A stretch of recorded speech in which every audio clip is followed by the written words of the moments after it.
You're standing in the forum of your small town near Ravenna when you see them coming.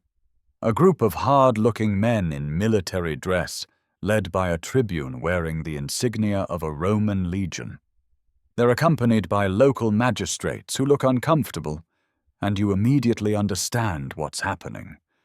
It's the delectus, the military levy, and your life is about to change forever. You're 22 years old, unmarried, physically fit, and you own just enough property to qualify as a citizen, but not enough to make you valuable enough to bribe your way out of service. You're exactly the kind of man the legions want, which means you're exactly the kind of man who's about to become a soldier whether you like it or not. You think about running, but where would you go? Your family is here, your small farm is here, and besides, the penalty for avoiding the draft is severe. Men have been executed for less. The tribune sets up a table in the forum and begins calling names. Your name is on the list. Of course it is. You've known this was coming ever since Caesar began his campaigns in Gaul. The legions need men, thousands of them, to fight barbarians in forests you've never seen, to conquer lands you can barely imagine. Rome is always hungry for soldiers, and you're about to be fed into that hungry mouth. When your name is called, you step forward. The tribune looks you over with the practiced eye of someone who's done this hundreds of times. He checks your teeth like you're a horse being sold at market. He examines your hands for signs of labor, your legs for any deformity, your chest for the breath capacity that long marches will require. He asks your age, your occupation, whether you have any military experience. You tell him you've worked your family's farm, that you're strong enough, that you've never served before. He nods, makes a mark on his wax tablet, and tells you to stand with the other recruits. There are about 30 of you from this town and the surrounding countryside. Some look eager, young men who've heard stories of glory and conquest and actually believe them. Others look resigned, understanding that this is simply their duty as Roman citizens. A few look terrified, and you suspect you probably look the same way. One young man, maybe 18, is openly weeping, and his mother is clutching his arm, begging the tribune to take someone else. Anyone else? The tribune ignores her completely. The physical examination continues. The doctor, a Greek freedman who travels with the levy officers, checks each recruit more thoroughly. He's looking for hernias, bad eyesight, missing teeth, anything that would make you unfit for service. The standards are surprisingly low. As long as you can walk, carry a load, and follow orders, you're acceptable. The legions will handle the rest, turning you from a farmer into a soldier through brutal training and iron discipline. After the examination comes the oath, the sacramentum, and this is the moment when everything becomes irrevocable. The tribune stands before your group, and a priest performs the necessary rituals. Then each man in turn must swear the military oath, pledging to serve Rome, to obey your commanders, to fight Rome's enemies, to never desert, to accept whatever punishment your officers decree. The oath is taken seriously. Breaking it is not just a crime, it's sacrilege, an offense against the gods themselves. When your turn comes, you repeat the words that have been spoken by generations of Roman soldiers. Your voice sounds strange to your own ears, flat and hollow. You're promising to serve for 20 years, possibly longer if the state requires it. 20 years. You're 22 now. If you survive, you'll be 42 when you're finally discharged, an old man by the standards of your world. Your youth, your prime years, all of them will belong to the legions. The oath also means accepting the absolute authority of your officers. From this moment forward, you have no rights. A centurion can beat you for any reason or no reason. A tribune can order you into situations that will certainly kill you. The general can work you to death building fortifications or march you until you collapse. And you have no recourse, no appeal, no voice in your own fate. You've just become property of the Roman state, a tool to be used and discarded as needed. After the oath, you're given a small payment, the viaticum, money for your journey to the legion's assembly point. It's barely enough to buy a few days of food. You're told to report to the camp outside Aquileia within 10 days. If you fail to appear, you'll be hunted down as a deserter, and deserters are executed in ways designed to serve as warnings to others. You'll be there. Everyone will be there. No one is foolish enough to run. You have 3 days to settle your affairs before you must leave. 3 days to figure out what to do with your small farm, to say goodbye to your family, to prepare yourself mentally for what's coming. Your father, who's too old to be called up himself, tries to offer encouragement. He tells you that military service is honorable, that you'll learn valuable skills, that the signing bonus and regular pay will help the family. He's lying, and you both know it. The pay is meager, often delayed, and frequently stolen by corrupt officers. The valuable skills are killing and being killed. But he's trying to help, so you nod and pretend to believe him. Your mother is more honest in her grief. She holds you and weeps, knowing that many men who march away to join the legions never return. Even if you survive the battles, there's disease, accidents, harsh discipline, and the simple grinding attrition of military life. She's heard the stories, as everyone has, of legionaries who die from infected wounds, from exhaustion during forced marches, from crucifixion after mutinies. She makes offerings at the household shrine, praying to the gods to protect you, but her face shows she has little faith the gods are listening. You try to make arrangements for your farm. Your younger brother, only 16, will take it over with your father's help. It's not much, a few acres that barely support the family, but it's yours, and leaving it feels like cutting away a piece of yourself. You walk the boundaries one last time, memorizing the way the land looks, the olive trees you helped plant as a child, the small stream where you used to fish. You're trying to fix it all in your memory because you have a terrible feeling you'll never see it again. Your friends come to say goodbye, most of them relieved they weren't called up this time. The delectus is selective, not universal, and luck plays a large role in who gets chosen. They try to make it a celebration, bringing wine, making jokes about you becoming a great warrior. But the jokes fall flat, and the wine tastes bitter.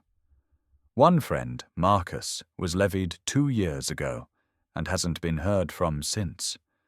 No one mentions him, but everyone's thinking about him. There's a girl in town you've been courting, hoping to marry once you had enough saved.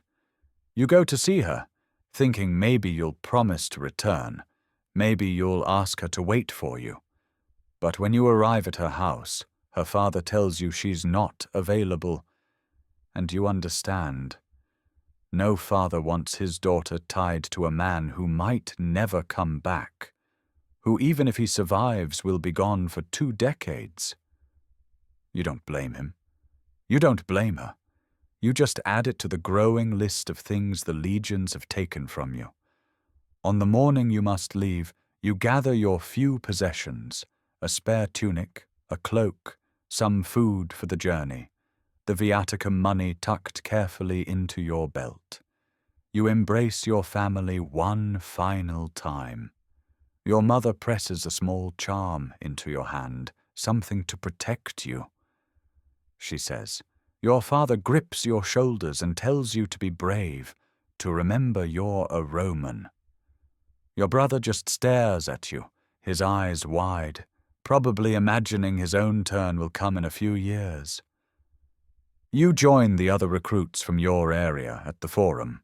There are about 20 of you now, some from the original group, others from nearby towns. A few more have appeared, volunteers drawn by the promise of pay and plunder, though you suspect they'll regret their enthusiasm soon enough. A junior officer, an optio, is assigned to escort your group to Aquileia. He's a hard-faced veteran with scars on his arms and an air of casual violence about him. He doesn't bother to learn your names. You're not individuals to him, just raw material to be delivered to the Legion. The march to Aquileia takes 4 days.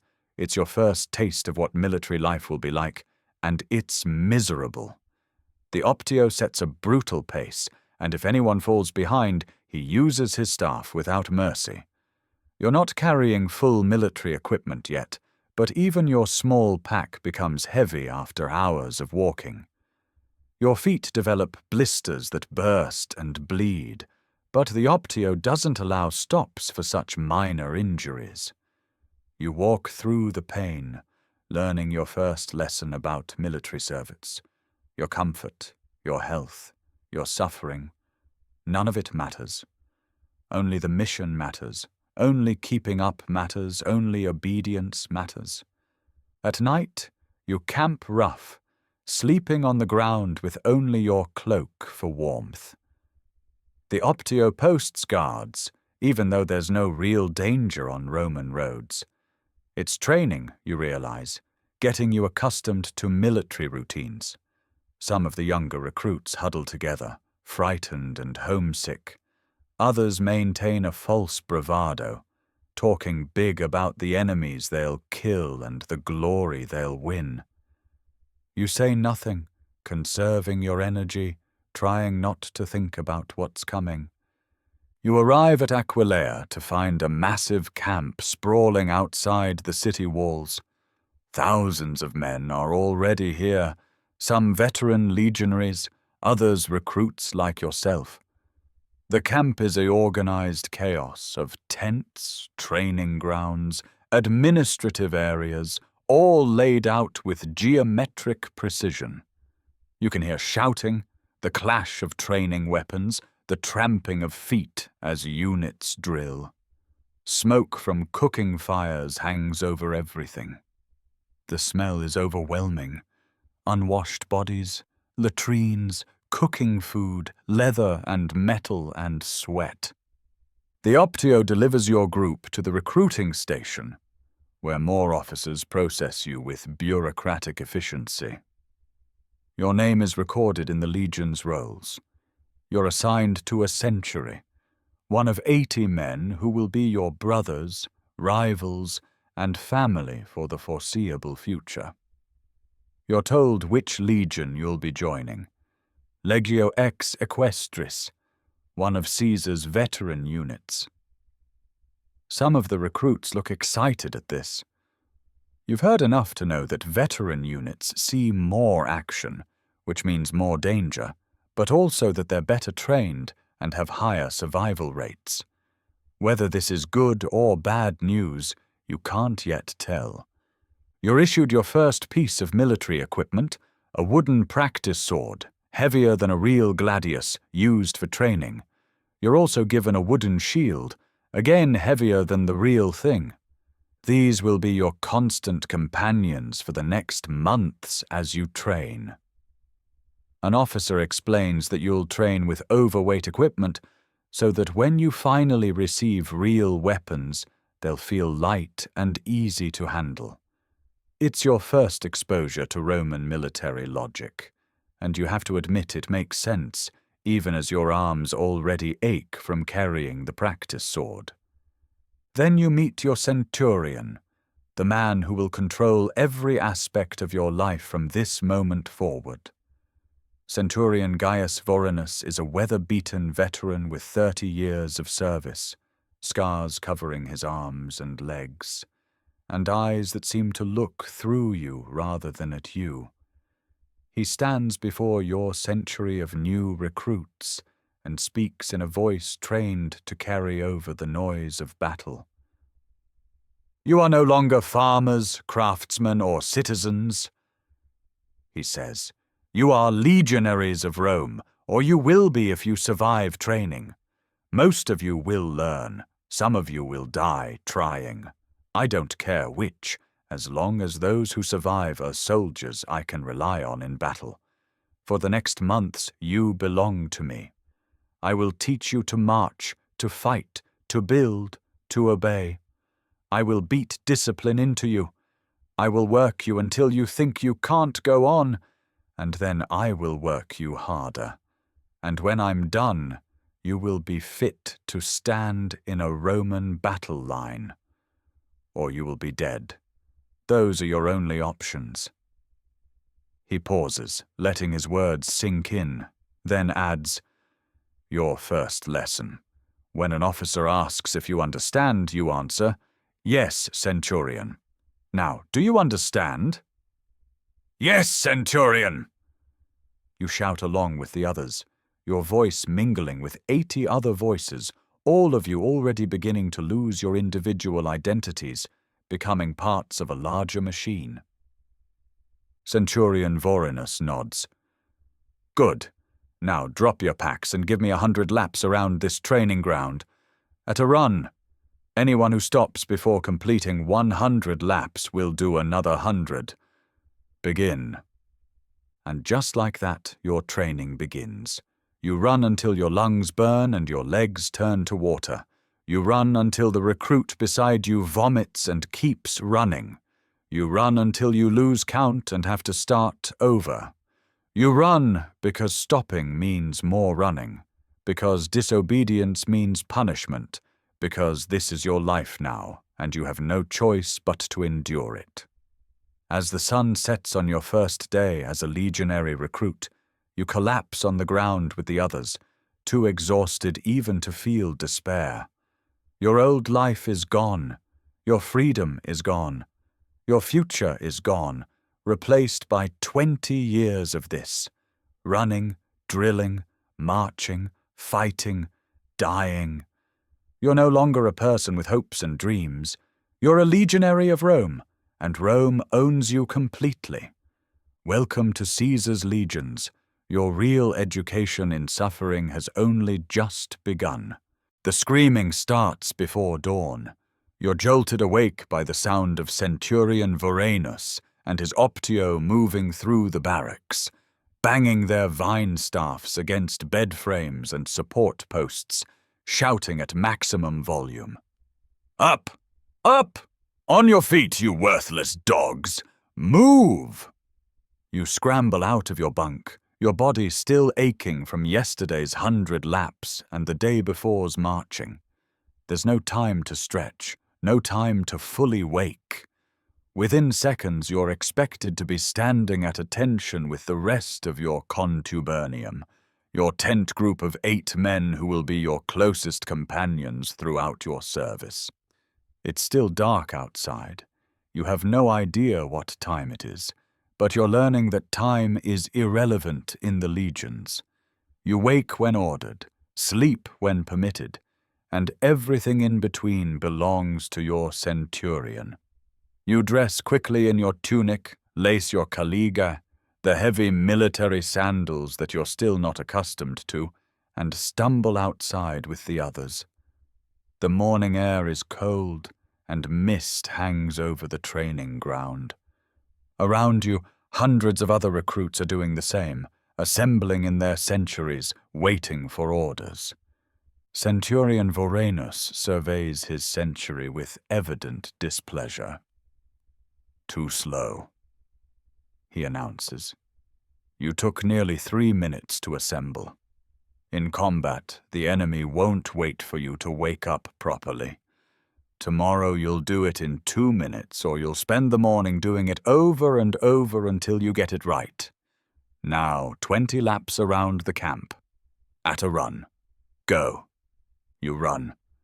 Your legs protest, your lungs burn in the cold air, But you run because everyone else is running, and stopping means standing out.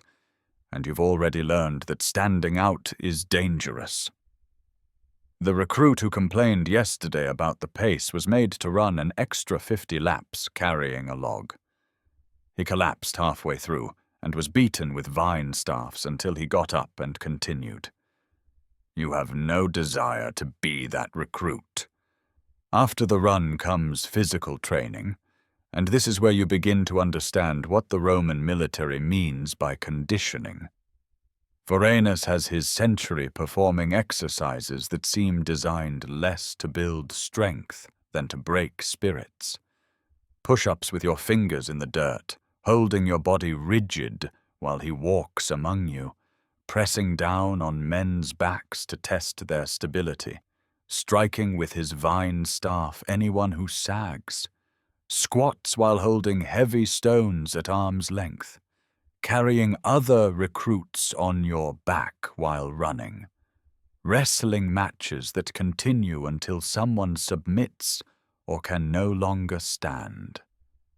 The man next to you, a farmer named Lucius from somewhere in Umbria, vomits during the squats. He doesn't stop, just vomits and continues, because stopping means punishment. You taste bile in your own throat, but force it down. Your arms are shaking from holding the stone, your legs burning. Sweat pours down your face despite the morning chill. You want to collapse, to cry, to beg for mercy. You do none of these things. You endure, because that's all you can do. After an hour of this torture, you're given a brief rest and your morning meal, watered wine, bread, and cheese. It's better than you expected. Actually substantial food rather than the starvation rations you'd feared. The military needs you strong enough to train, you realize. They'll work you to the edge of collapse, but they'll feed you enough to keep you functioning. You eat mechanically, too tired to taste the food. Then you're back on your feet for the real training of the day. The weapon training begins with the wooden sword and shield you were issued yesterday. The gladius, even in wooden practice form, is shorter than you expected. You're used to thinking of swords as long, slashing weapons. But the Roman gladius is a stubby thing, maybe 2 feet long, designed for stabbing rather than cutting. The shield, the scutum, is massive and curved, covering you from shoulder to shin. Even in wood, it's heavy and awkward until you learn how to handle it properly. The weapons instructor, a scarred veteran named Marius, demonstrates the basic stance. Left foot forward, shield up covering your body, sword held low and ready to thrust. The gladius is a thrusting weapon, he explains, demonstrating with sharp, economical movements. You don't swing it wildly like some barbarian with a longsword. You stay behind your shield, you wait for an opening, you thrust for the belly or throat. Quick in, quick out, back behind the shield. Efficiency, discipline. That's how Romans fight. You practice the basic thrust over and over. Forward step, thrust, recover, back step. Again. Again, again. Hundreds of times. Your sword arm begins to shake from fatigue. The practice sword, deliberately made heavier than a real one, feels like it weighs 100 pounds. Your shield arm is even worse, supporting the weight of the wooden scutum, keeping it positioned properly. Within an hour, your shoulders are screaming. "Higher! Keep that shield higher!" Marius shouts, striking a recruit's exposed arm with a stick. If that had been a real battle, you'd have no arm. Your shield protects you. It's more important than your sword. A legionary with a shield and no sword is still dangerous. A legionary with a sword and no shield is dead. Remember that. The thrusting practice continues for 2 hours. 2 hours of the same movement, repeated endlessly until your muscles have memorized it, until you can do it without thinking.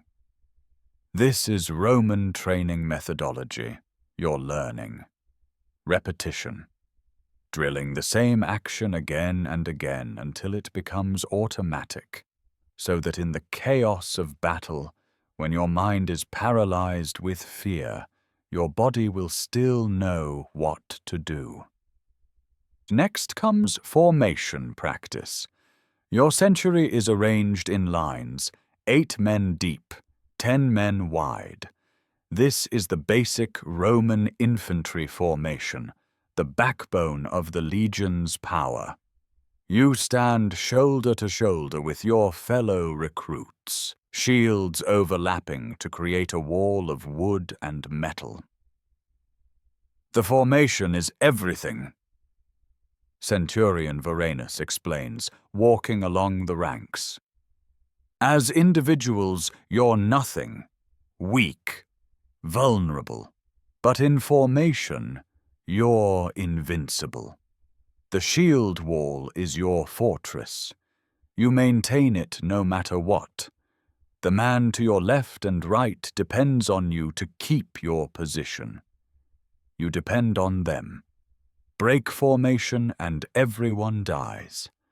You practice moving in formation, advancing step by step while maintaining the shield wall. It's harder than it looks. The man to your right keeps getting too far ahead, creating gaps. The man to your left is too slow, falling behind. You're trying to match their pace while also keeping your own position correct, watching your footing on the uneven ground, keeping your shield properly positioned. It's like trying to dance with 100 partners simultaneously, all while carrying heavy equipment. Halt! Varanus shouts. The century stops moving, but not simultaneously. Some men stop immediately, others take an extra step or two. The formation looks ragged, gaps appearing where the timing was off. Pathetic, Varanus says quietly, which is somehow more terrifying than his shouting. Absolutely pathetic. In battle, this sloppiness would get you all killed. We'll practice until you can move as one unit. Begin again. You drill for hours. Advance, halt, advance, turn, halt, dress the ranks, advance. The movements slowly become more synchronized as your century learns to move together, to respond to commands as one organism rather than 80 individuals. Your legs ache from the constant controlled stepping. Your arms feel like dead weight from holding the shield in position. Sweat soaks through your tunic despite the cool weather. You're beyond exhaustion, running on pure determination not to be the one who collapses, who fails, who earns punishment. Around midday, you're given a break and your main meal, boiled grain, vegetables, and a small piece of salted pork. The food is basic but substantial, designed to fuel the afternoon's training. You eat standing up. There's no time to sit properly. And the meal is over within 15 minutes. Then you're back to training. The afternoon brings new torments. You're taught how to throw the pilum, the Roman javelin. Each legionary carries 2 pila into battle, heavy spears designed to penetrate shields and armor. The pilum is oddly balanced with a long, thin iron shank and a pyramidal point, heavier at the front. You're shown how to hold it, how to throw it with the whole body rather than just the arm. You throw it at the enemy shield wall just before contact, the instructor explains. The pilum punches through their shields. The iron shank bends on impact so they can't throw it back. and the weight makes their shields useless. They have to drop them. Then you hit them with your gladius while they're unprotected. Throwing practice begins. You hurl your weighted practice pilum at wooden targets again and again. The first few throws are wild, sailing over the target or bouncing off the ground. Gradually you improve, learning the motion, building the muscle memory. Your shoulder joint feels like it's being torn apart with each throw. Your technique is critiqued harshly by instructors who have no patience for failure. "Like this, you idiot!" one shouts, demonstrating the proper form before making you do 20 more throws.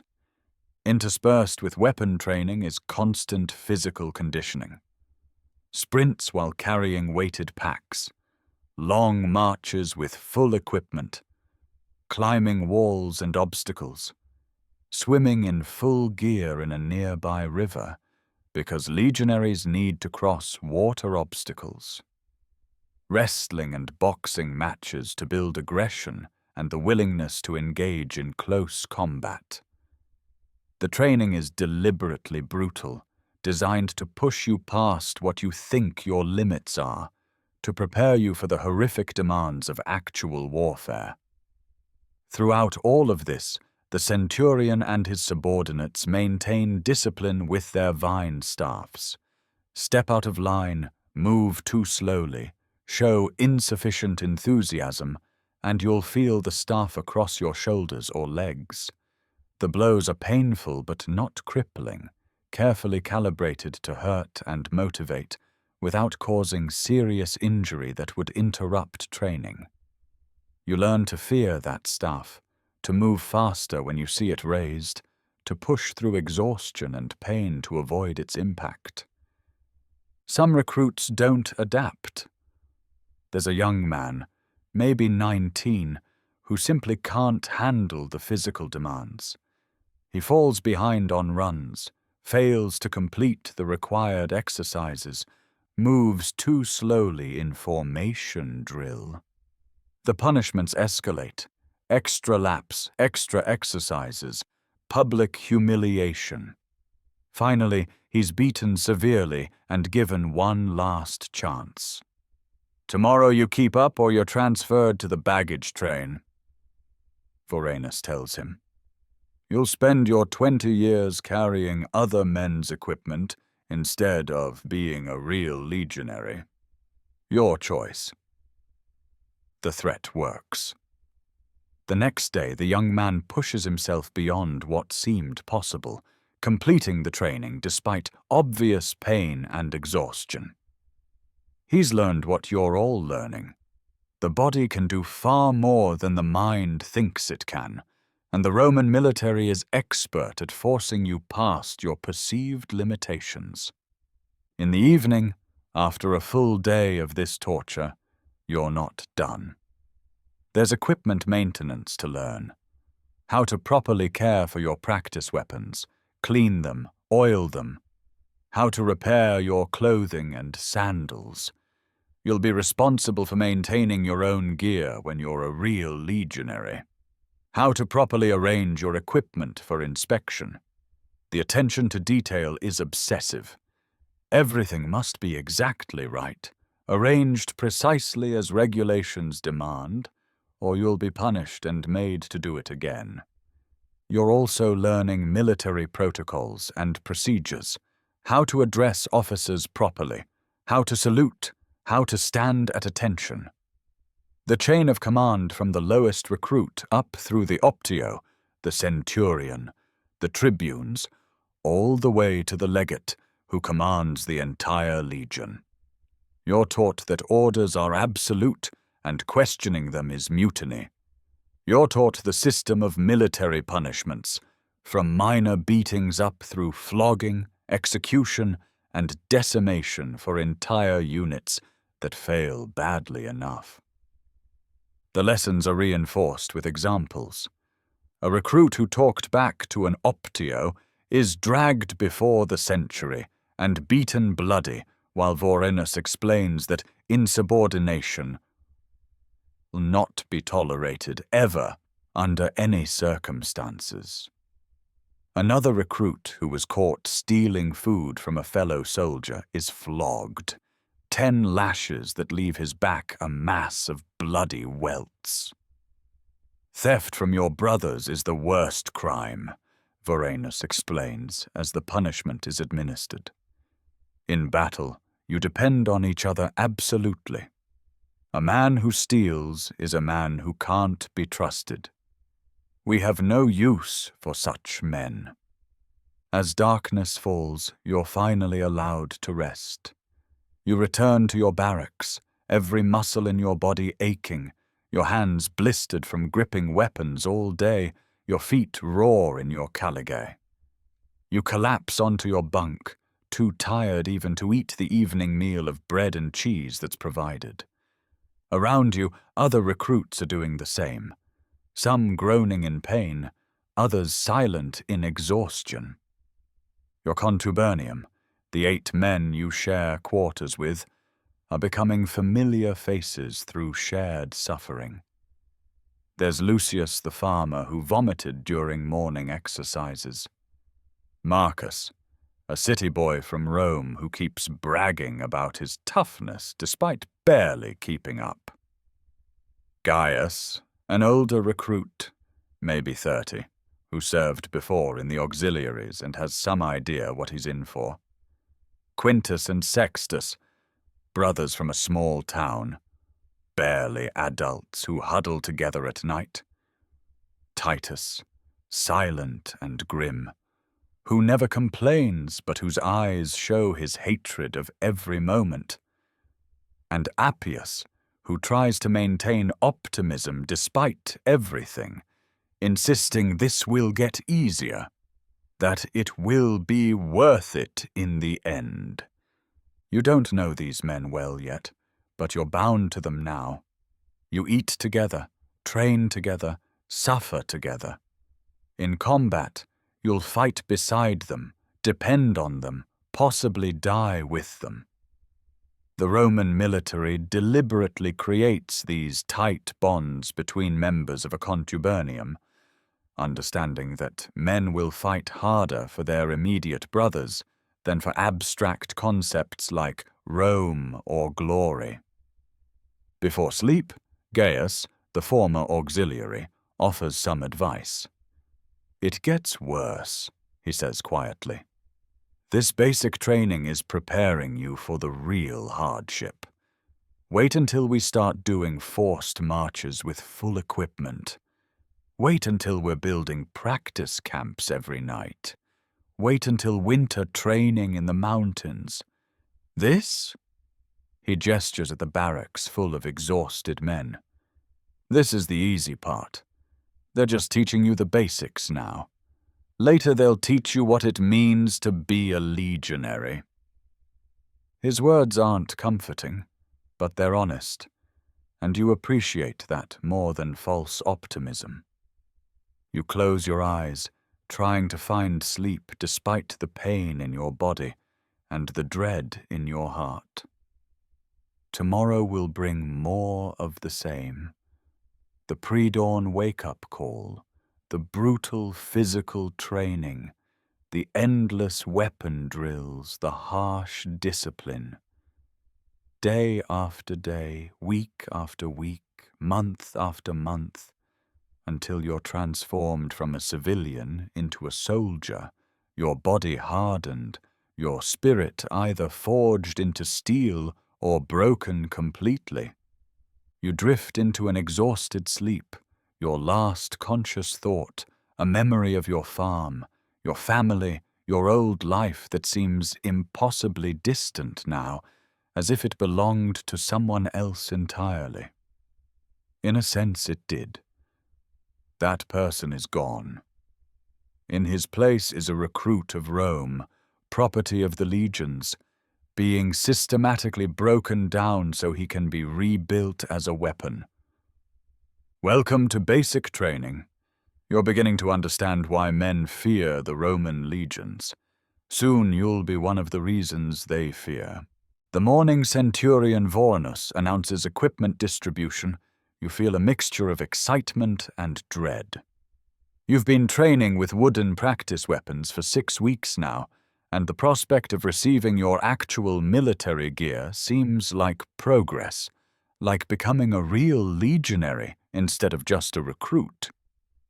You're about to learn that your equipment is both your most valuable possession and an instrument of torture. The distribution happens in the quartermaster's depot, a large warehouse filled with racks of armor, weapons, and supplies. Your century files through in order, each man receiving his kit piece by piece while a bored clerk makes notes on a wax tablet. Everything is recorded, everything is accounted for. If you lose a piece of equipment, the cost will be deducted from your already meager pay. If you damage something through negligence, you'll be punished and charged for replacement. The Roman military doesn't tolerate carelessness. First comes the lorica segmentata, the segmented armor that's become the standard for legionaries in recent decades. It's a marvel of military engineering, you have to admit, even as you realize you're going to hate wearing it.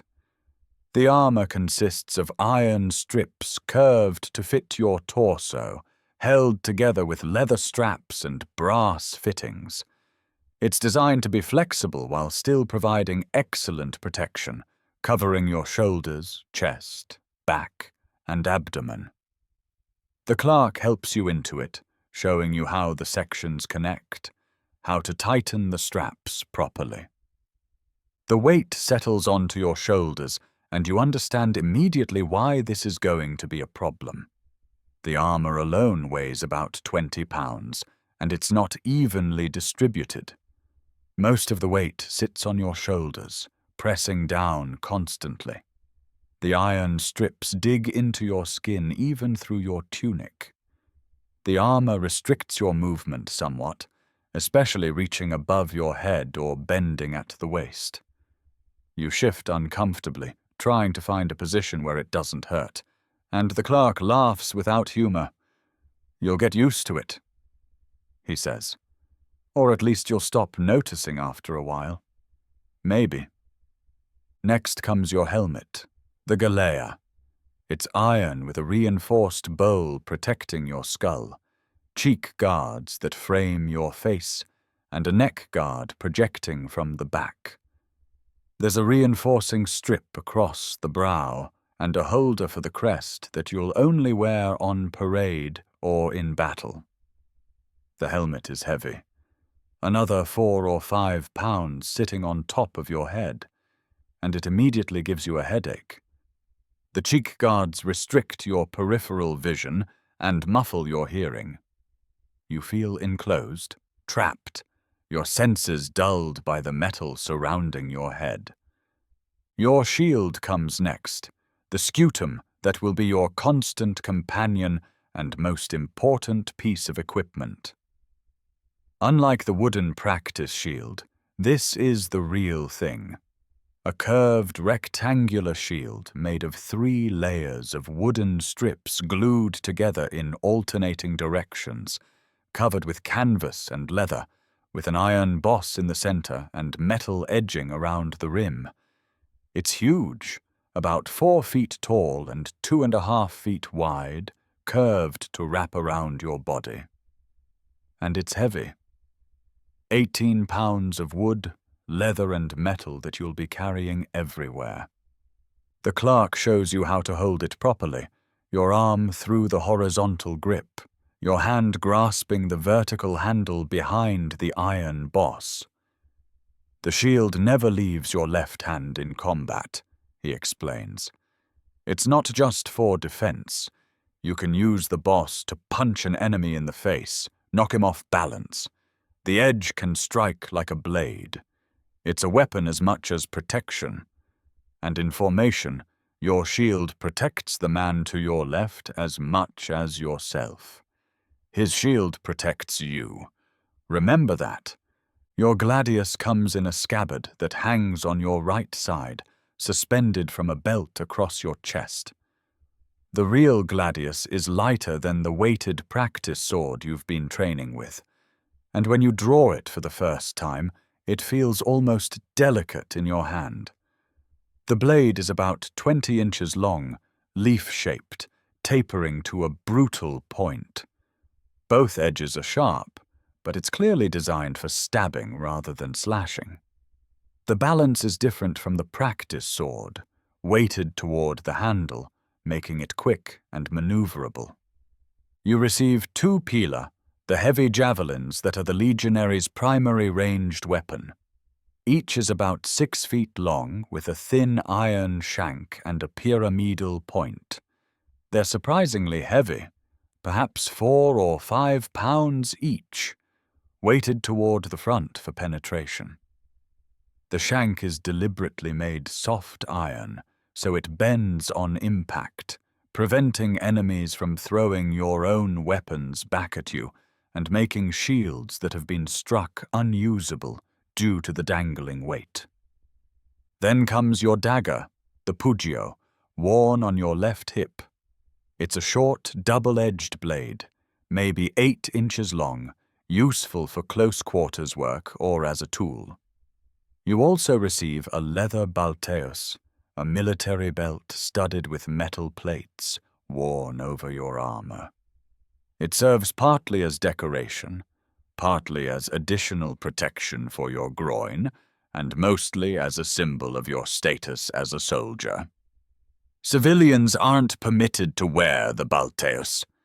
It marks you as a legionary of Rome. The rest of your kit piles up. A red tunic, rough wool that's already itchy against your skin. 2 pairs of caligae, the hobnailed military sandals with iron studs on the soles for traction and durability. A heavy wool cloak for cold weather. A leather pack for carrying personal items. A water skin. A cooking pot. A leather satchel for rations. Personal items that you'll carry yourself. Needle and thread for repairs, a whetstone for sharpening your weapons, oil for maintaining metal, spare leather straps. But the weight doesn't stop there. Every legionary is also responsible for carrying the tools that make the Roman army unique. Engineering equipment. You receive a dolabra, a combination pickaxe and mattock, heavy iron with a wooden handle, a basket for carrying dirt when digging, stakes for building camp fortifications, a length of rope, a small hand axe, leather bags for various supplies. The clerk tallies everything on his wax tablet, and you sign with your mark, acknowledging receipt of equipment worth several years of a laborer's wages. You're responsible for all of this, he reminds you unnecessarily. Keep it clean, keep it functional, keep it ready for inspection. Lose anything and you'll pay for it. Damage anything through carelessness and you'll be flogged. Clear? You nod, looking at the pile of equipment that's now yours. Laid out, it seems impossible that one man can carry all of this. The clerk seems to read your thoughts and grins without kindness. "Welcome to being a mule," he says. "You know why they call us Marius's mules.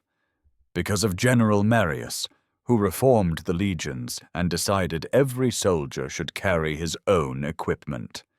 Before that, we had baggage trains. Now you carry everything yourself.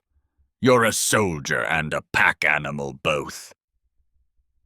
The next part of your training involves learning to put on all this equipment properly and to move in it. Just wearing the armor and helmet is exhausting. Walking with them is harder. Running is torture. And that's before you add the shield and weapons and all the rest of your kit.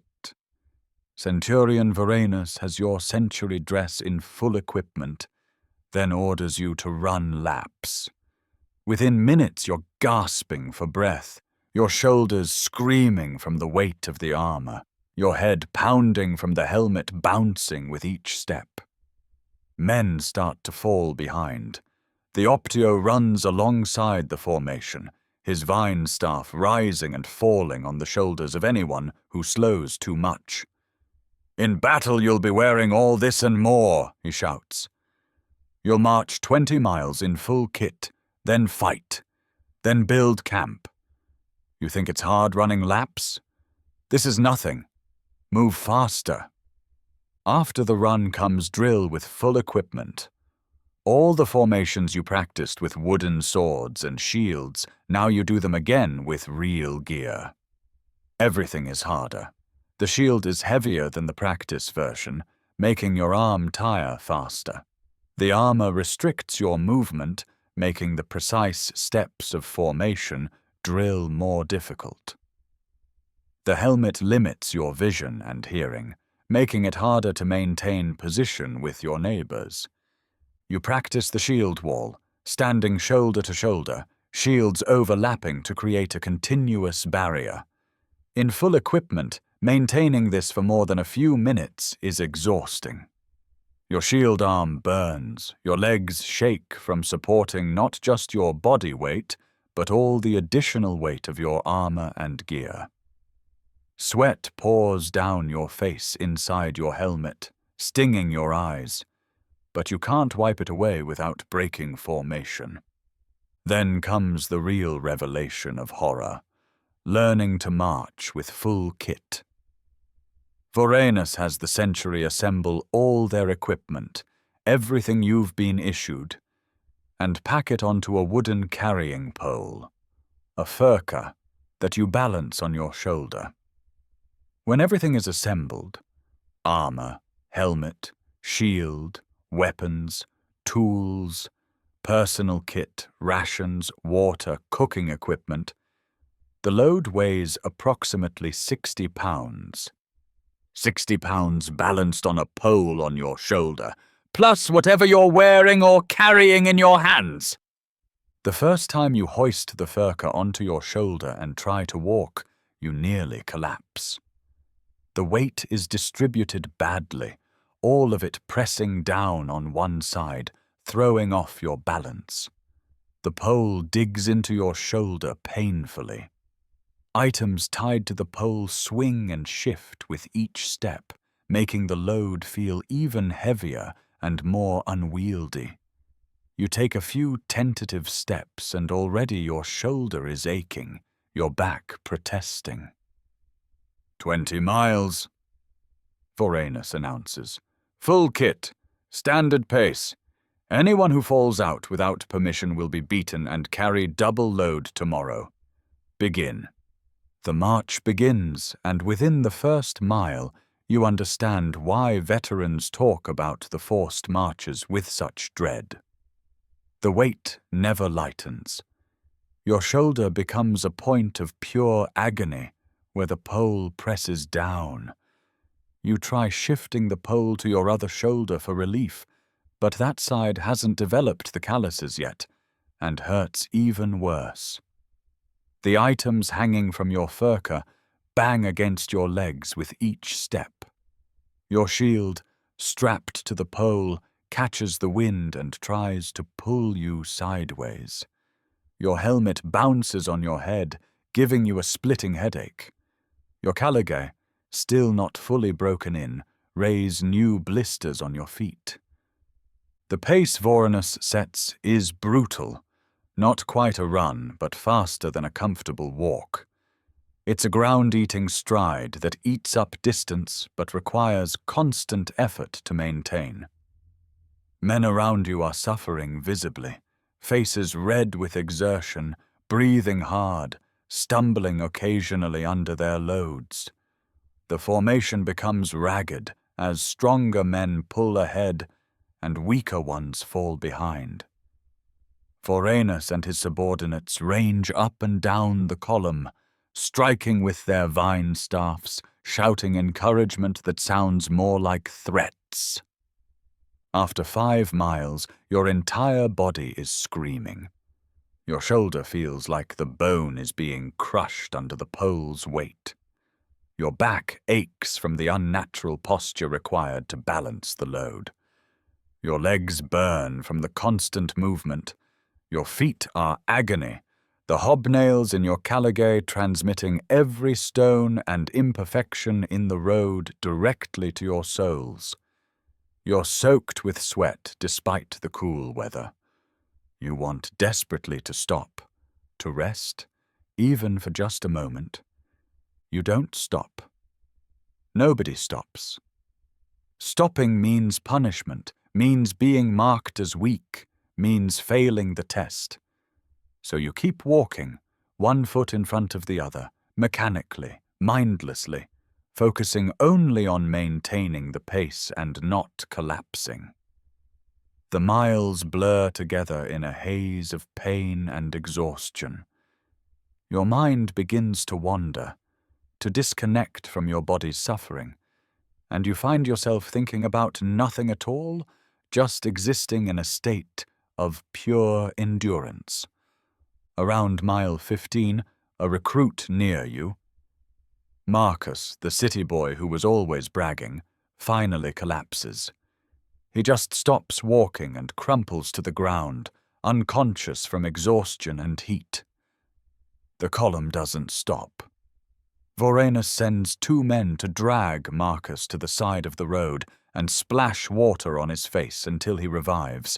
Then they force him to his feet and make him continue, though he's clearly barely conscious. The vine staff ensures he keeps moving, even though every step looks like it might be his last. When you finally complete the 20 miles and Vorenus calls a halt, you drop your load and collapse where you stand, too exhausted even to feel relief.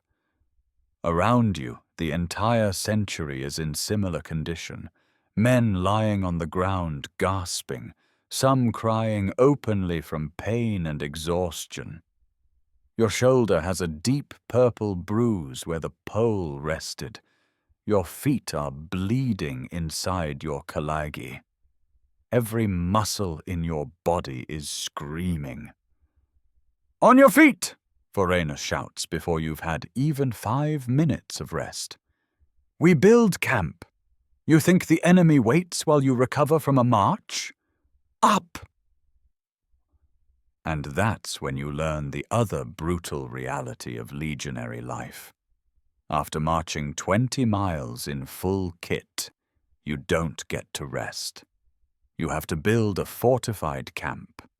Every single night when on campaign, regardless of how exhausted you are, regardless of weather, regardless of anything, the Legion builds a complete fortified camp with ditches, ramparts, and palisades.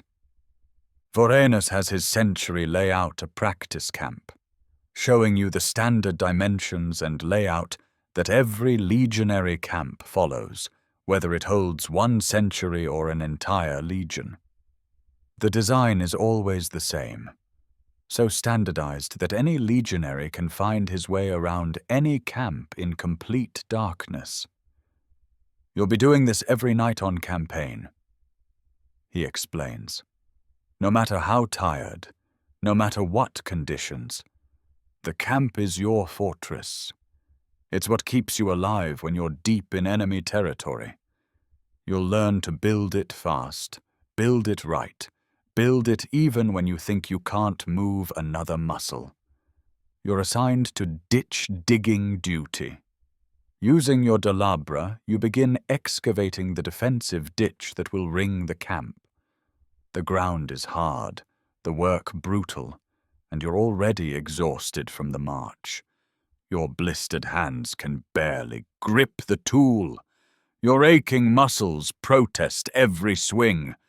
But you dig, because everyone is digging. Because the alternative is punishment.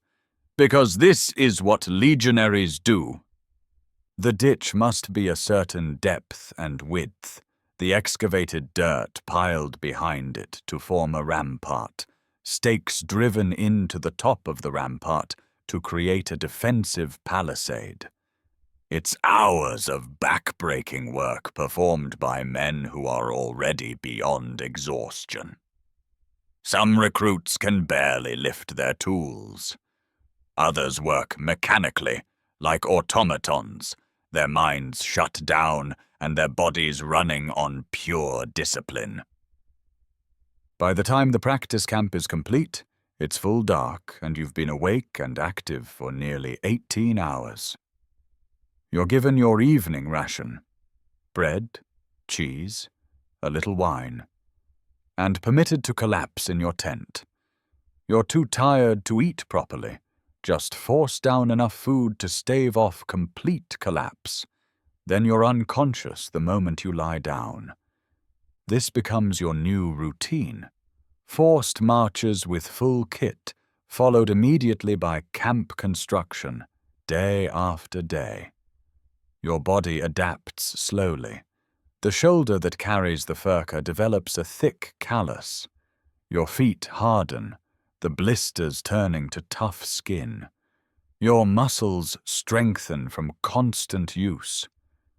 You learn tricks: how to pack your kit so the weight balances better, how to walk in a way that minimizes the strain, how to shift the load slightly to give different muscles brief rest.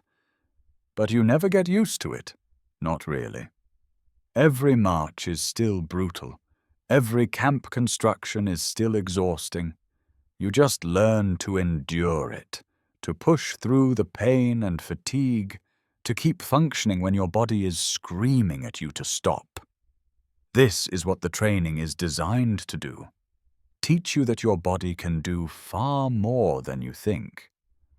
That limits are psychological more than physical, that you can march and fight and build even when you're certain you can't take another step.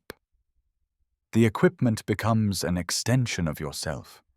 You learn to maintain it obsessively, cleaning your armor and weapons every night no matter how tired you are, because rust means punishment, and because in combat your equipment is what keeps you alive. You learn to repair leather straps when they wear, to replace hobnails in your kalagi when they fall out, to sharpen your gladius to a razor edge. The gear that seemed so alien and uncomfortable at first becomes familiar, and eventually you feel strange without the weight of armor on your shoulders. Your messmate Gaius, the former auxiliary, watches the new recruits struggling under their loads and offers his perspective. This is why Roman legions can go anywhere, do anything, he says one evening as you're all collapsed after a particularly brutal day. We don't need supply trains, we don't need roads, we don't need bases. Every legionary carries everything he needs to survive and fight. We can march into Germania, into Britain, into the ends of the earth, and we bring our fortress with us every night. That's our advantage. The barbarians can't match it. They don't have the discipline, the training, the system. But it costs us. It costs us every step, every day, every mile. We pay for Roman dominance with our backs and shoulders and feet. He's right, you realize.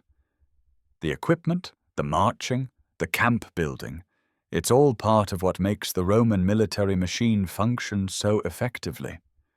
But understanding the strategy doesn't make the burden any lighter, doesn't make your shoulder hurt any less, doesn't make the next 20-mile march any easier to face. You're learning what it truly means to be a Roman legionary, to be a soldier, yes, but also a laborer, an engineer, a pack animal. You carry not just weapons, but an entire military infrastructure on your back. You're capable of marching enormous distances, then immediately fighting, then immediately building fortifications, all while carrying everything you need to survive. It's an incredible capability, and it's bought through suffering that never ends.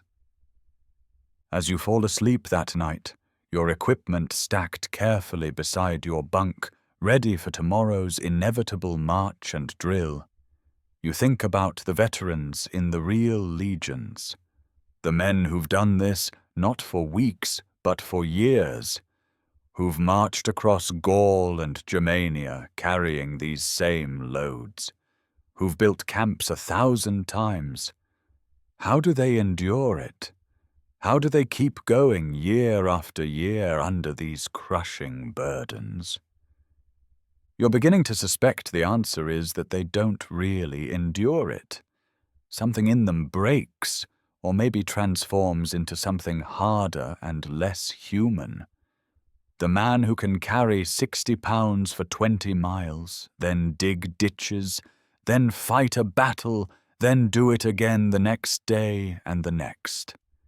That man isn't the same person who started training.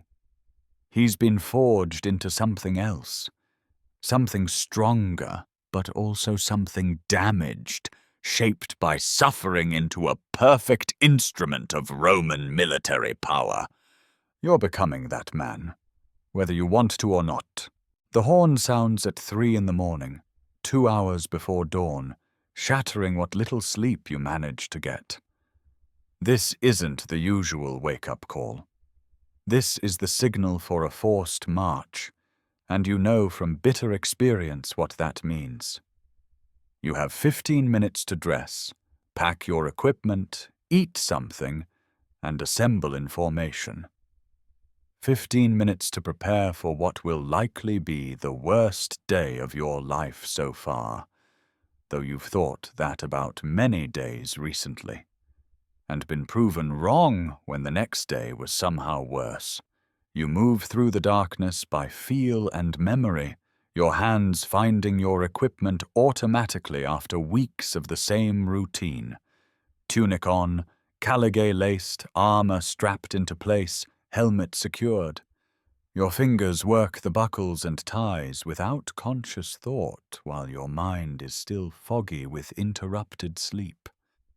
Around you in the barracks, dozens of other men are doing the same, a rustling chaos of movement in the darkness, punctuated by curses and the clatter of metal on metal. Your contubernium assembles outside, each man loading his furka with the now familiar 60 pounds of equipment. You've learned to pack it efficiently over the past weeks, everything positioned to balance the load, strapped down tightly so nothing shifts or rattles during the march. The pole goes on your right shoulder. You've developed a thick callus there that makes it slightly less agonizing than using your left. Your shield is strapped to your back. Your gladius hangs at your right hip, your pugio on your left. The 2 pila are secured to your furka, projecting upward like the standards of some bizarre military formation. You force down a piece of hard bread and some cheese, washing it down with water. Your stomach rebels at eating this early, but you know you'll need the energy. Men who don't eat before a forced march collapse by midday. You've seen it happen, watched them dragged to the supply wagons in disgrace, later flogged for weakness. You eat mechanically, tasting nothing, focused only on getting calories into your body. The century assembles in the darkness, 80 men in full kit, arranged in their usual marching order. Centurion Vorenus stands at the front with a torch, his face grim in the flickering light. "Today we march to the practice fortification site," he announces. 30 miles. We'll arrive, build a complete camp, and return tomorrow. Standard pace. No stops except for water. If you fall out, you'll be beaten and required to repeat the march tomorrow carrying extra weight. The sun rises in 2 hours. I want us 10 miles out by then. Forward. The column begins to move, and you fall into the rhythm that's become sickeningly familiar. Left foot, right foot, the hobnails of your caligae striking the packed earth road with a steady crunch. The weight of the furca presses down on your shoulder immediately, a reminder that it will never stop pressing, never lighten, never grant relief for the next 8 or 9 hours. The shield on your back pulls at your shoulders. Your helmet bounces slightly with each step. The straps of your armor dig into your skin. For the first hour, it's almost tolerable. You're rested from sleep, your muscles fresh, the cool pre-dawn air pleasant. The century maintains good formation, the spacing even, the pace steady. Around you, men are silent except for the sound of breathing and the rhythmic crunch of hobnailed sandals on the road. In the darkness, you can see very little beyond the man directly ahead of you. Just follow his shadow. Trust that he's following the man ahead of him. All of you connected in a long chain stretching forward to Centurion Vorenus at the column's head. The sky begins to lighten as you pass through the first hour, grey dawn revealing the landscape around you. You're marching through farmland, fields on either side of the road, the occasional farmhouse visible in the distance. It's countryside similar to where you grew up, and the sight triggers a pang of homesickness so sharp it's almost physical. Somewhere out there, families are waking up in their homes, beginning their daily routines of tending crops and livestock, living normal lives. You used to be one of them. Now you're just a component in this military machine, grinding out miles under crushing weight, heading nowhere in particular for no reason except training. By the second hour, the discomfort begins. Your shoulder where the furca rests starts to ache in earnest. You try shifting the pole slightly to distribute the weight differently, but there's no comfortable position, just varying degrees of pain. Your feet are starting to heat up inside your caligae, the friction of constant movement creating hot spots that will soon become blisters. Your back hurts from the unnatural posture required to balance the load. The straps of your shield are cutting into your shoulders. The sun rises fully, and with it comes heat.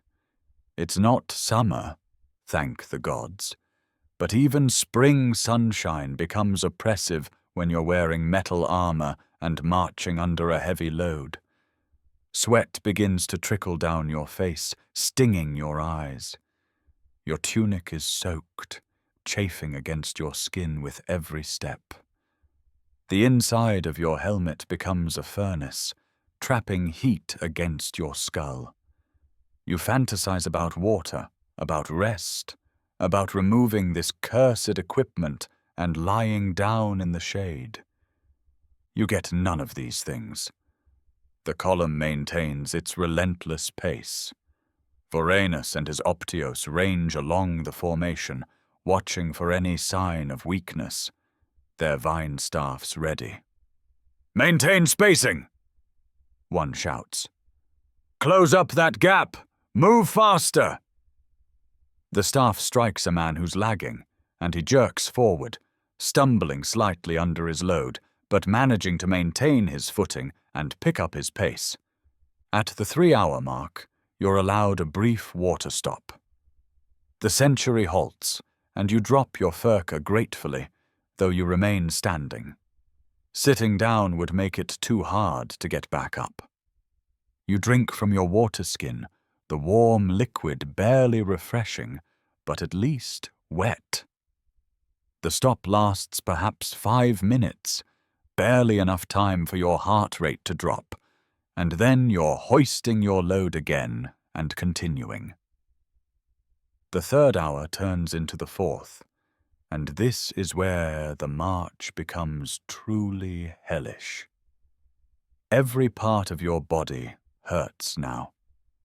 Your shoulder is a burning point of agony where the pole rests, the callus worn through, the skin underneath raw and bleeding. Your feet are definitely blistered. You can feel the hot wetness inside your caligae. That means the blisters have burst and are now bleeding. Your legs are lead weights that you have to consciously command to keep moving. Your back spasms with each step. Your neck aches from supporting the weight of your helmet. But worse than the physical pain is the psychological torture of knowing this will not end. You're only 4 hours in. You have 4 or 5 more hours of this ahead of you. The march doesn't get easier, it only gets harder. Your body will continue to break down, the pain will continue to intensify, and there is absolutely nothing you can do about it except keep walking. You can't negotiate with distance. You can't bargain with exhaustion. You simply have to endure. Men around you are starting to suffer visibly. The formation is becoming ragged, gaps opening as some men slow down and others maintain pace. You can hear labored breathing, occasional groans of pain. A recruit ahead of you stumbles and nearly falls, catching himself at the last moment.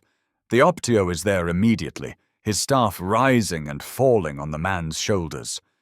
"Keep your feet! Watch where you're stepping! Move!" Your mind begins to play tricks on you, a common phenomenon on forced marches that the veterans warned you about. You start to hallucinate slightly, seeing things that aren't there in the distance. Time becomes distorted.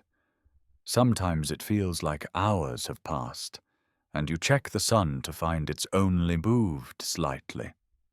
Other times you zone out completely and come back to awareness to find you've covered a mile or more with no memory of it. Your consciousness narrows down to the immediate, the man ahead of you, the next step, the weight on your shoulder, the pain, always the pain. Around the 5th hour, someone breaks. You hear a crash behind you and turn your head slightly. Movement is difficult with all this weight. To see a recruit lying in the road, his equipment scattered around him. He's not unconscious, just unable to continue, curled on his side, sobbing. 2 optias descend on him immediately, hauling him to his feet, striking him with their staffs, shouting in his face. He tries to stand, collapses again. They beat him more severely, and this time when they haul him up, he manages to stay upright, barely. They force his equipment back onto his shoulder and drive him forward with blows, not allowing him to fall back. He stumbles along, clearly broken, moving purely from fear of additional punishment. You watch this and feel a cold determination settle over you. You will not be that man. You will not break. You will endure this if it kills you, and it very well might, but you will not give Vorenus the satisfaction of seeing you quit. The 6th hour is a blur of suffering. You've transcended normal pain and entered some other realm where your entire existence is reduced to pure endurance. You're not thinking anymore. Not really. You're just a body that moves, mechanically, automatically, driven by discipline and fear and pride and sheer stubborn refusal to quit. Your messmate Lucius is marching beside you, and you can see he's in the same state, his face blank, eyes unfocused, just putting one foot in front of the other because that's what you do. The 7th hour brings a new torture. The terrain becomes hilly. You're climbing now, and under this weight, every upward slope is agony. Your legs burn with the effort of pushing upward step by step. Your lungs labor to pull in enough air. The shield on your back seems to double in weight on the climbs, pulling you backward, making each step a battle against gravity. And of course, what goes up must come down, so the descents are equally terrible, the weight trying to pitch you forward, forcing you to control every step to avoid stumbling, your knees screaming from the impact. Somewhere in the 8th hour, you crest a final hill and see the destination in the distance, the practice fortification site, an empty field where your century will build a temporary camp. The sight should be encouraging. The march is almost over, but you're too exhausted to feel anything resembling relief. You just keep walking because walking is all you know how to do anymore. Finally, after what feels like a lifetime compressed into a single day, Centurion Vorenus calls the halt. The century stops moving, and you lower your furca to the ground with a care that surprises you, given how desperately you want to be rid of it. Your legs are shaking so badly you're not sure you can stay upright. Your shoulder where the furca rested is a mass of raw, bleeding flesh. Your feet feel like they're on fire inside your caligae. Every muscle in your body is screaming. You have perhaps 30 seconds to catch your breath before Vorenus's voice cuts through the exhausted silence. "Break out your tools! We're building camp! I want the full fortification. Ditch, rampart, palisade, the works. We'll be here tonight and tomorrow, so build it properly. Move!" This is the cruelest part of the forced march. The moment you're most exhausted is the moment you have to perform the hardest physical labor. There's no rest period, no recovery time. You transition directly from marching to digging, from carrying weight to swinging tools, from one form of torture to another. The Roman military doesn't care that you're exhausted. The Roman military doesn't care about anything except results. You unstrap your delabra from your furca and move to your assigned section of the camp perimeter. The ground here is rocky, difficult to dig, because of course it is. You raise the delabra and bring it down, feeling the impact jar your arms, your shoulders, your entire exhausted body. You raise it again, again, again. You're digging the defensive ditch, one swing at a time, excavating a trench 6 feet wide and 4 feet deep that will ring the entire camp. Around you, 80 men are doing the same, the sound of metal striking earth creating a rhythmic percussion. Some men are digging, others are carrying baskets of excavated earth to pile behind the ditch, forming the rampart. Still others are cutting stakes from nearby trees, sharpening them, preparing them for the palisade. It's a complex operation. Dozens of separate tasks all coordinated to create a fortified position in a matter of hours. Your body moves automatically, muscle memory taking over where conscious thought has failed. Raise the delabra, swing down, loosen the earth, scoop it into the basket, carry it to the rampart, dump it, return, repeat. You've done this so many times in training that your body knows what to do even when your mind has checked out. You're running on pure discipline now, the training taking over, keeping you functional long after you thought you had nothing left. The work continues for hours.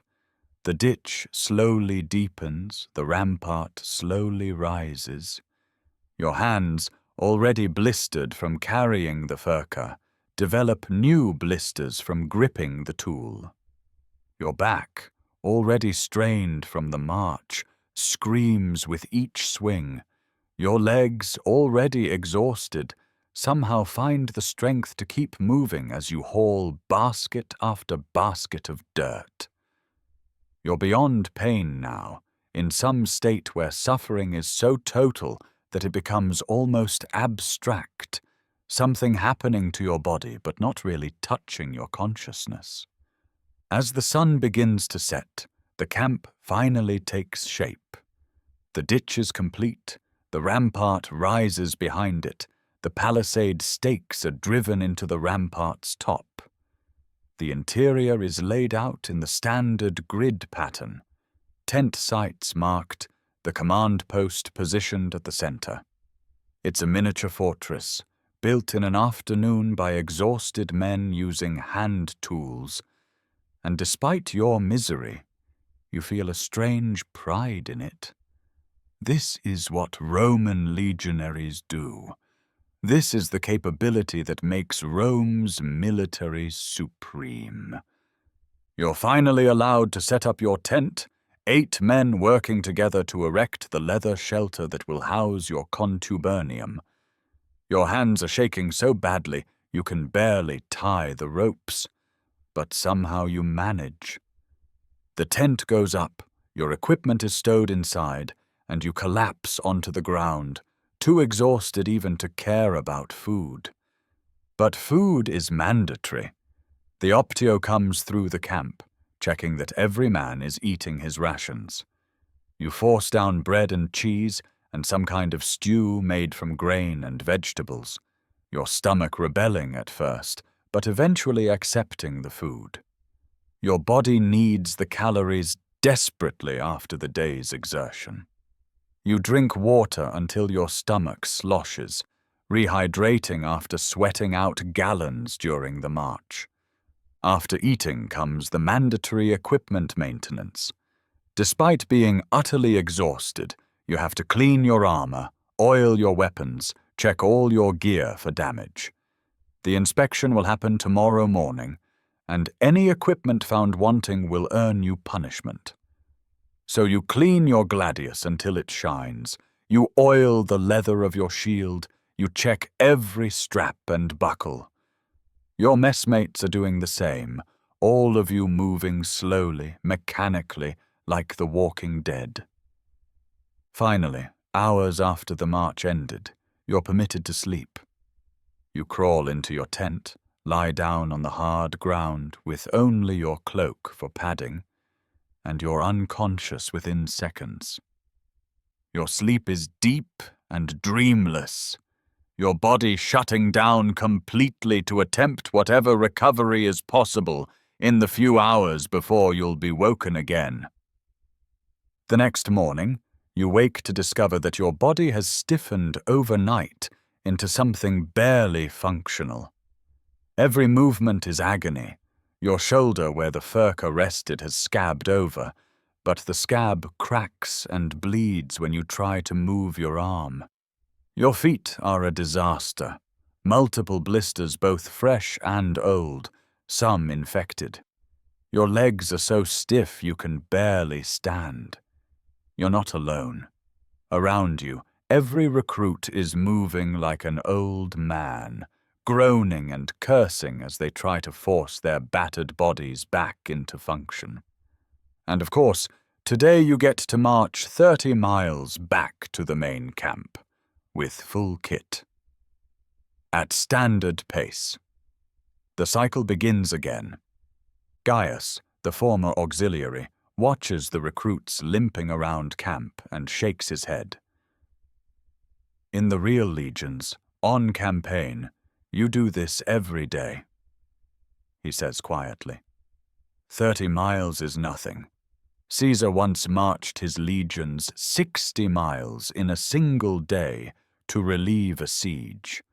60 miles in full kit, then fought a battle at the end of it.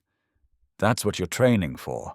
The ability to go anywhere, do anything, march forever, fight when you get there, build camp after the battle. No army in the world can match it. But the cost is this. He gestures at the camp full of broken, exhausted men. This is the cost of Roman military supremacy. Your body, your youth, your health, all of it ground away mile by mile. You don't respond. You're too tired. And anyway, what is there to say? He's right. You're learning what it means to be a Roman legionary under Caesar, learning the brutal reality behind the glory and the conquests. The forced marches are the foundation of Roman military power, the ability to move armies vast distances at impossible speed. But that capability is bought with the bodies of men like you, driven beyond normal human endurance day after day, year after year. You load your furka, hoist it onto your ravaged shoulder, and take your place in formation. The horn sounds. The century begins to move.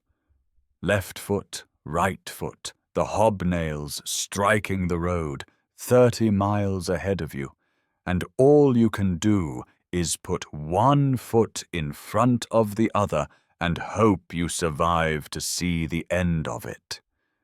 This is life as a Roman legionary. 20 miles before breakfast is just the beginning. The real test is whether you can do it again tomorrow, and the day after, and the day after that, for 20 years, until either the barbarians kill you or your body simply gives out from the accumulated damage. Most men don't make it. Those who do carry the scars forever, physically and mentally broken by the endless marching, the endless wait, the endless distance. You understand now why the veterans walk the way they do, with that distinctive legionary gait, slightly hunched, favoring one leg. It's not affectation. It's damage. Permanent damage from years of carrying 60 pounds under forced march conditions. Their shoulders are deformed from the weight. Their feet are ruined masses of scar tissue and bone spurs. Their backs are twisted from decades of unnatural strain. You're becoming one of them, one step at a time, 1 mile at a time, one forced march at a time. The march breaks you down and remakes you as something harder, stronger, but also something damaged beyond repair. In exchange for the ability to march 30 miles and still fight, you sacrifice normal human function. In exchange for being a perfect instrument of Roman military power, you give up ever being entirely whole again. The price is high, but Rome doesn't negotiate. You march, or you die, or you're flogged until you wish you had died. Those are the options. You march. So you march. The sun hasn't fully risen when Centurion Vorenus announces that today you'll learn to build a proper marching camp. Not the practice excavations you've been doing, where corners are cut and standards relaxed because it's just training. Today you'll build a real camp, the full fortification that every Roman legion constructs every single night when on campaign, regardless of circumstances, regardless of exhaustion, regardless of whether the enemy is near or the terrain is difficult or the weather is terrible. Today you learn why Roman armies can operate deep in enemy territory with impunity, why barbarians fear Roman encampments more than Roman swords. Every night, Vorenus explains, as your century stands in formation, every single night when on campaign, we build a fortified camp. I don't care if we marched 40 miles that day. I don't care if we just fought a battle. I don't care if it's raining or snowing or the ground is frozen solid. We build the camp. Do you know why? He pauses, looking over the assembled recruits. Because the camp is what keeps us alle. Out in Gaul, we're surrounded by enemies. Thousands of them, sometimes hundreds of thousands. They know where we are. They want us dead. Without the camp, they'd attack us at night, slaughter us while we sleep. With the camp, we're untouchable. Let me show you what untouchable looks like. What follows is the most physically demanding day you've yet experienced, which is saying something given the past months of brutal training. Vorenus has your century, along with several others, construct a full-scale marching camp sized for approximately 2,000 men. You're not just digging practice ditches anymore, you're building a fortress. The first task is serving source and layout. The camp must be perfectly rectangular, precisely measured, with the gates in exact positions. A surveyor, using a groma, marks out the perimeter with stakes and string. The layout is standardized. Every Roman camp follows the same design, so that any legionary can find his way around in complete darkness, can locate the command tent or the supply depot or his own century's position without confusion. The main street, the Via Principalis, runs across the camp's width. The Via Praetoria runs perpendicular from the front gate to the command tent at the center. Once the perimeter is marked, the real work begins, excavating the ditch. The fossa, as it's called, must be dug completely around the camp's perimeter. The specifications are exact: 12 feet wide at the top, 9 feet wide at the bottom, 9 feet deep. These aren't suggestions or approximations. They're requirements, and failure to meet them means your centurion's vine staff across your back and the order to dig it properly. You're assigned to a section of the eastern perimeter, working as part of a team of 8 men from your contubernium. Lucius has the dolabra, breaking up the earth with powerful swings. You and Quintus have the baskets, scooping up the loosened earth and hauling it to the rampart. Gaius is supervising, having done this hundreds of times before, ensuring the ditch maintains the proper dimensions and slope. The others are working further along the perimeter, each team responsible for a section. Digging 9 feet down into the earth is back-breaking work that quickly becomes agonizing. The first foot or two is relatively easy, just topsoil and clay. But as you go deeper, you hit rocks, roots, harder soil that has to be attacked with the pickaxe end of the dolabra. Lucius swings the tool over and over, grunting with effort, sweat pouring down his face despite the cool morning air.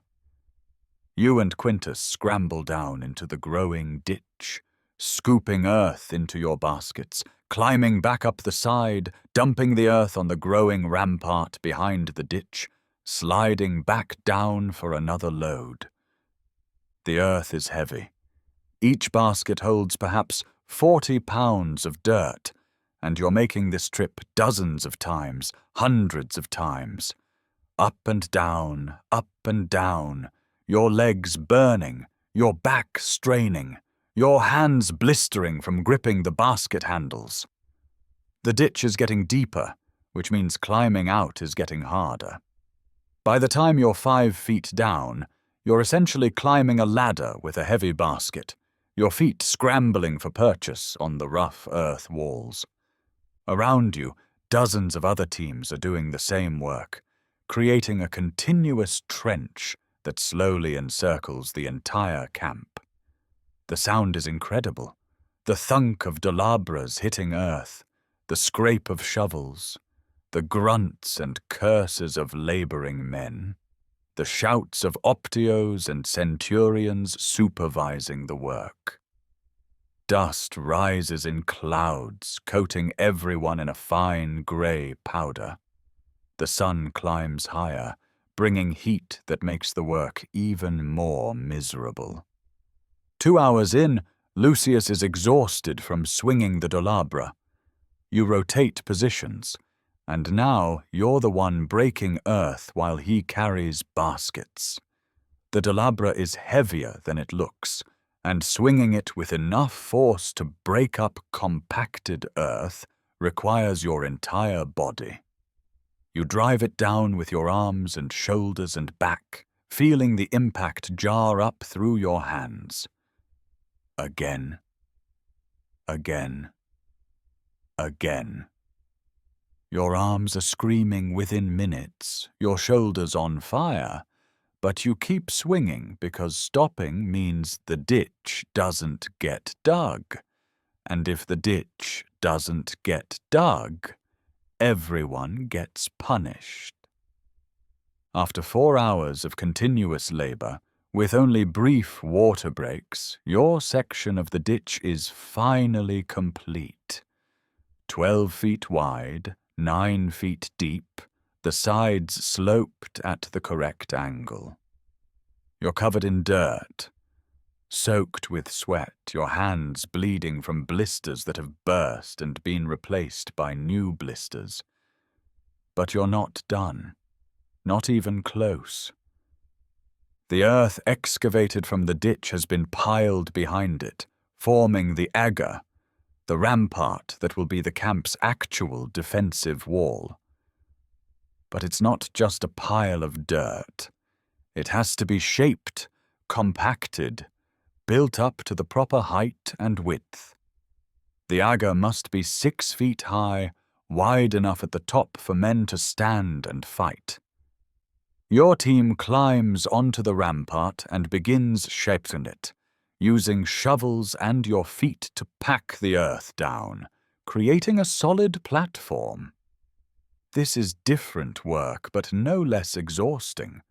You're bending constantly, scooping earth, moving it, tamping it down with your feet, shaping the rampart into the required profile. Your back, already strained from carrying baskets out of the ditch, now adds this new torture. Every time you bend down and stand up, your spine screams in protest. Your legs are jelly from the constant stomping to compact the earth. Once the rampart is shaped properly, the real defensive work begins. Installing the palisade. Stakes, cut from nearby trees by other teams, are brought to the rampart. These aren't small stakes. They're logs, each 6 to 8 feet long, sharpened to a point at one end. They're heavy and awkward to maneuver. Your team has to carry them up onto the rampart, then drive them into the earth at the rampart's top, creating a wall of sharpened stakes that projects outward at an angle over the ditch. Driving the stakes is brutal work. You position a stake where it needs to go, then use heavy mallets to pound it into the compacted earth of the rampart. It takes multiple men swinging in turn to drive each stake deep enough to be secure. Your arms are already exhausted from hours of digging, and now you're swinging a heavy mallet overhead, striking as hard as you can over and over. The impact reverberates up through your arms into your shoulders. Your hands, already raw and bleeding, suffer further damage from gripping the mallet handle. Each stake must be positioned precisely, spaced evenly, driven to the correct depth, angled properly. The optios inspect constantly, and any stake found wanting must be pulled out and driven again correctly. It's exacting work that requires precision, even though you're so exhausted you can barely stand. But precision is mandatory. A gap in the palisade is a breach in the defenses. A stake driven at the wrong angle is a weak point the enemy can exploit. Hours pass. The sun climbs to its zenith and begins to descend. You've been working for 8 hours straight with only brief water breaks. Your entire body is one continuous ache, every muscle pushed beyond its limits. But the work continues. The palisade must be completed. The camp must be secure before nightfall. By mid-afternoon, the perimeter defenses are finally complete. A 12-foot wide ditch, 9 feet deep, rings the entire camp. Behind it rises a 6-foot rampart, topped with sharpened stakes, creating an additional 6 feet of vertical obstacle. Any enemy wanting to attack the camp would first have to cross the ditch. Difficult under the best circumstances, nearly impossible under missile fire, then scale the rampart while defenders stab down at them from behind the palisade. It's a formidable defensive position, built in a single day by exhausted men using hand tools. But you're still not done. The camp interior must be organized. Your century is assigned to its designated position within the camp, a section of the grid where you'll erect your tents and establish your living area. The ground must be cleared and leveled. Tent sites must be marked. Latrines must be dug at the camp's perimeter, trenches for men to squat over, positioned downwind so the smell doesn't permeate the camp. Drainage ditches must be cut so that if it rains, water won't flood the tent lines.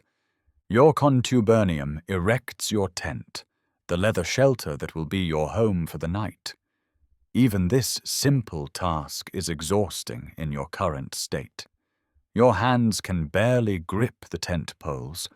Your arms shake as you drive stakes to secure the guy lines. But the tent goes up, and your equipment is stored inside, arranged with military precision so that everything can be found in darkness. Around the camp, thousands of men are doing the same thing. The transformation is remarkable.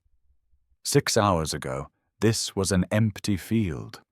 Now it's a fortified military base, complete with defensive works, organized interior, command structure visible in the layout. Gates have been constructed at the 4 cardinal directions, each with a guard post and movable barriers that can be closed and barricaded. Towers have been built at the corners, wooden platforms where sentries can watch the surrounding terrain. As evening approaches, you're finally allowed to rest, though rest is a relative term.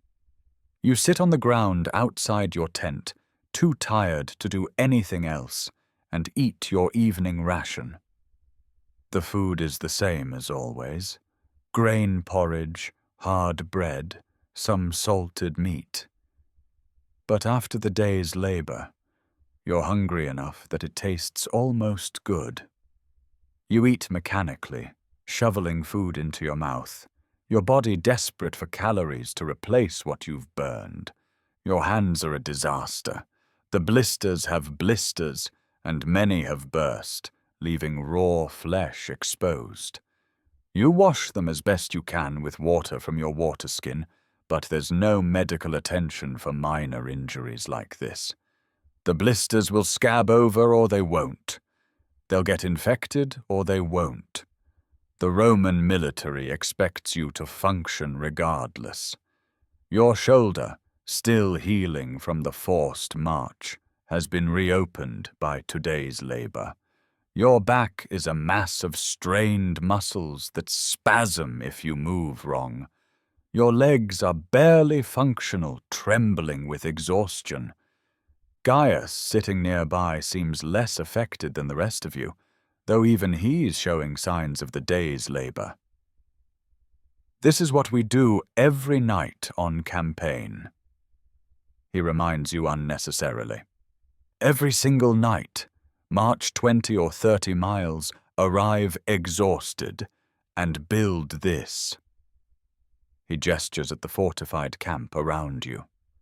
The Germanic tribes, the Gauls, when they see us build these camps, they don't understand it. Their warriors make temporary camps, just tents in a clearing, maybe a fire. They can't comprehend the labor involved in what we do. He pauses, then continues. But this is why we win. We march into Germania. We're surrounded by enemies, thousands of warriors who want us dead. But every night we build this and we're untouchable. They can't raid us while we sleep. They can't catch us unprepared. They have to face us in open battle or at siege, where our discipline and equipment give us the advantage. The camp is the foundation of Roman tactics. It lets us operate in hostile territory indefinitely. You understand the logic, the strategic brilliance of it. But understanding doesn't make your hands hurt less, doesn't make the exhaustion any easier to bear. You're learning that Roman military superiority is built on the backs of men like you, ground down by labor that never ends, worked to the point of collapse, and then worked some more. The camps that dot the landscape of Gaul, that have been built and rebuilt thousands of times, each one represents this same suffering, this same brutal day of labor, multiplied by thousands of men over years of campaigning. Night falls, and guard rotations are established. Even after a day of this kind of labor, men must stand watch throughout the night. You're not selected for the first watch, thankfully, so you crawl into your tent and collapse onto the hard ground. Around you, your messmates are doing the same, all of you too exhausted even to talk. The sounds of the camp continue outside. Guards walking their posts, officers making rounds, the general murmur of thousands of men settling for the night. You fall asleep almost immediately, but your sleep is disrupted by your body's pain. Every time you shift position, something hurts badly enough to partially wake you. Your hands throb, your back spasms, your shoulders ache. You drift in and out of consciousness, never quite reaching deep sleep, aware even in your rest of the accumulated damage the day has inflicted. The horn wakes you at dawn, and your first thought is a desperate hope that today will be a rest day, time to recover from yesterday's labor. This hope is immediately crushed when centurion Marius announces that today you'll tear down the camp and build it again in a new location. The entire process will be repeated. March to a new site, excavate the ditch, build the rampart, erect the palisade, organize the interior. And then tomorrow, you'll do it again. And the next day, and the next.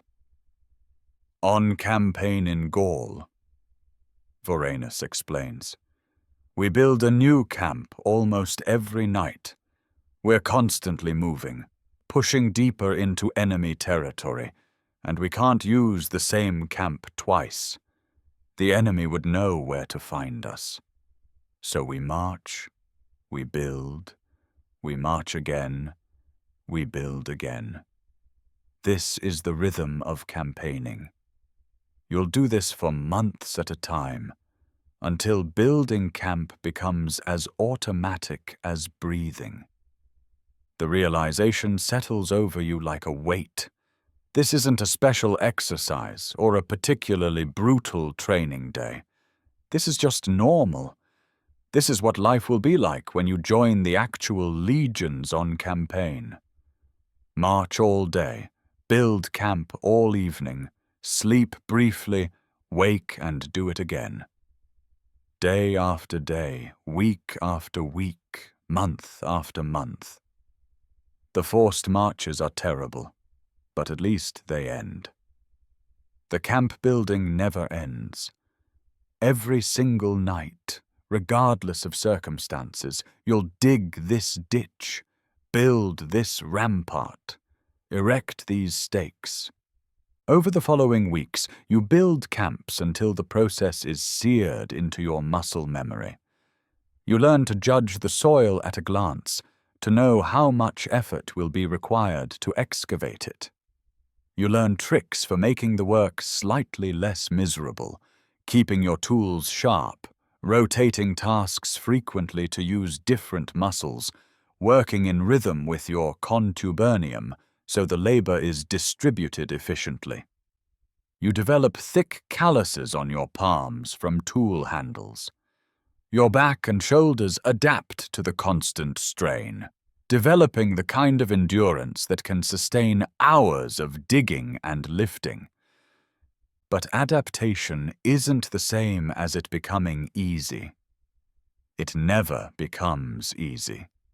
Your body gets stronger, more capable, but the work remains brutal.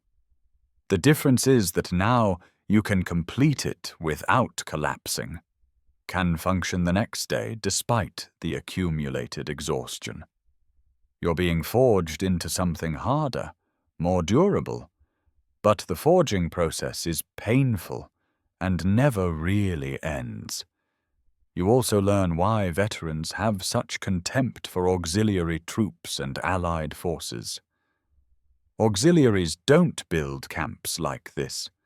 They make rough fortifications, simple earthworks, nothing like the elaborate defenses the legions construct. This means legionaries do twice the work, first building their own section of camp, then often helping auxiliaries with theirs because the overall defensive perimeter must be secure. The resentment this creates is palpable. "We're real soldiers," one veteran tells you. "They're just barbarians with Roman weapons. We do the hard work that wins wars."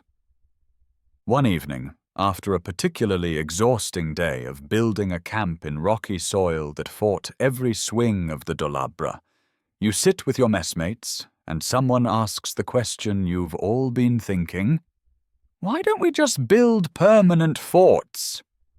Why tear down and rebuild every night?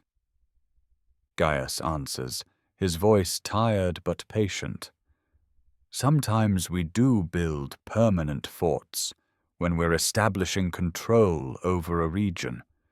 But during active campaigning, we're moving constantly. Caesar doesn't sit still. We march to where the enemy is, fight them, move to the next enemy. Building permanent forts would slow us down. And besides, the temporary camps serve multiple purposes. They keep us sharp. If we got lazy about defenses, we'd die. They intimidate the enemy. Barbarians see us build these fortifications and realize they're facing something they can't match. And they keep us exhausted. Keep us exhausted? Quintus asks. Why would that be a purpose? Exhausted men don't have energy for mutiny. Gaius explains. We're worked so hard that we barely have strength to obey orders, let alone organize resistance. It's control through exhaustion. They work us until we're too tired to think, too tired to question, too tired to do anything but what we're told. The camp building is training, yes, but it's also a mechanism of control. The truth of this settles over the group in uncomfortable silence. You're being controlled through exhaustion, through work that never ends, through demands that push you past your limits day after day. And it's effective. You're too tired to think about rebellion, too exhausted to organize collective action, too focused on just surviving the next day to worry about larger questions of justice or fairness. This is life as a Roman legionary. 20 miles before breakfast is followed by building a fortress before dinner. The marching breaks your body, the camp building breaks your spirit, and the combination creates soldiers who can endure anything, go anywhere, do anything the generals command. You're no longer a person with agency and choice. You're a component in the Roman military machine, maintained at exactly the level of exhaustion that keeps you functional but compliant. As you fall asleep that night, muscles aching, hands bleeding, back screaming, you think about the years ahead. 20 years of this. 20 years of marching and digging, building camps in hostile territory, while enemies watch from the forests, wondering each night if tonight will be the night you're too exhausted to defend yourself properly. If tonight the barbarians will test the defenses you've built with your ruined hands. 20 years, if you survive that long. Most don't. You close your eyes and pray for dreamless sleep. Tomorrow you'll dig another ditch. You've been in training for 4 months when you meet the man who will define your existence as a legionary more than any other single person. Your centurion. Not the training centurion Vorenus, who you'll leave behind when training ends, but centurion Marcus Livius, the commander of the century you've been permanently assigned to in Legio X. You meet him on a grey morning when your training cohort is being distributed among the veteran centuries that need replacements, parceled out to fill gaps left by death, discharge, and desertion. Centurion Livius is 43 years old, though he looks 60. His face is weathered leather, scored with scars that speak of decades of violence. His nose has been broken at least 3 times and never set properly. His left ear is partially missing, taken by a Germanic axe in some long-ago battle. His hands are massive, knuckles swollen and misshapen from years of using them as weapons. When he walks, there's a slight hitch in his gait, legacy of a spear wound that didn't quite heal right. He's missing 2 fingers on his right hand. His forearms are covered in scars, pale lines crisscrossing the tanned skin. But it's his eyes that truly frighten you. They're cold, calculating, completely devoid of sympathy or mercy. When he looks at you, you feel evaluated and found wanting in the space of a heartbeat. This is a man who's killed more people than you've met in your entire life. This is a man who views violence not as something terrible, but as simply a tool, like any other, to be applied when necessary without hesitation or regret. He stands before the 20 recruits being assigned to his century, his vitus, the vine staff that's the symbol of a centurion's authority, held loosely in his remaining fingers. The vitus is worn smooth from years of use, stained dark at one end from blood. He doesn't introduce himself, doesn't welcome you, doesn't offer any words of encouragement or inspiration. He just looks at each of you in turn, and whatever he sees doesn't seem to impress him. Your replacements, he says finally, his voice rough and flat. The men you're replacing are dead. Most died in the last campaign season, killed by Gallic cavalry or Germanic infantry or disease or accidents. A few deserted and were hunted down and crucified, One went mad and walked into the forest and was never seen again. You're here because the Legion needs bodies to fill the ranks, not because anyone thinks you're ready or worthy or competent." He pauses, letting this sink in, then continues. "I am Centurion Marcus Livius. I've served Rome for 26 years. I've fought in Hispania, Macedonia, Asia, and for the past 8 years Gaul. I've been wounded 17 times. I've killed more men than I can remember, most of them in close combat with the gladius. I've commanded this century for 12 years. In that time, approximately 300 men have served under me. Of those 300, perhaps 30 are still alive. Think about that ratio. You do the math quickly. 1 in 10. Those are the survival odds under this man's command. Your stomach drops. You glance at the other recruits and see your own fear reflected in their faces. You've just been assigned to a century with a 90% casualty rate. I don't care about your names." Livius continues. "I don't care about your stories or your families or your hopes or your fears. I care whether you can fight, whether you can march, whether you can follow orders without hesitation. Everything else is irrelevant. You'll earn my respect by surviving, by being competent, by not getting your brothers killed through stupidity or cowardice. Until then, you're just new meat, and new meat usually dies quickly." He gestures with his vitis toward the assembled century, 80 men standing in formation behind him. They're veterans, all of them, and the difference between you and them is immediately apparent. They stand differently, with a kind of relaxed readiness that comes from years of service. Their equipment shows signs of modification and personalization, little adjustments and improvements that only experience teaches. Their faces are hard, suspicious, evaluating the new recruits with the same lack of enthusiasm their centurion displays. "These are your brothers," Livius says.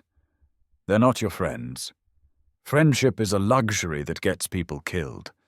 They're your brothers in the sense that your survival depends on them, and theirs depends on you.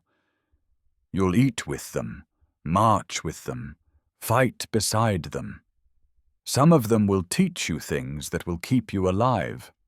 Others will view you as competition or threat or simply as inconvenient. That's not my concern. My concern is that when I give an order, it's obeyed instantly and completely. Do you understand?" "Yes, Centurion!" You shout with the other recruits, the response automatic from months of training. "I don't think you do," Livius says quietly, and the quietness is somehow more terrifying than shouting would be. "But you will. Let me explain how this century operates."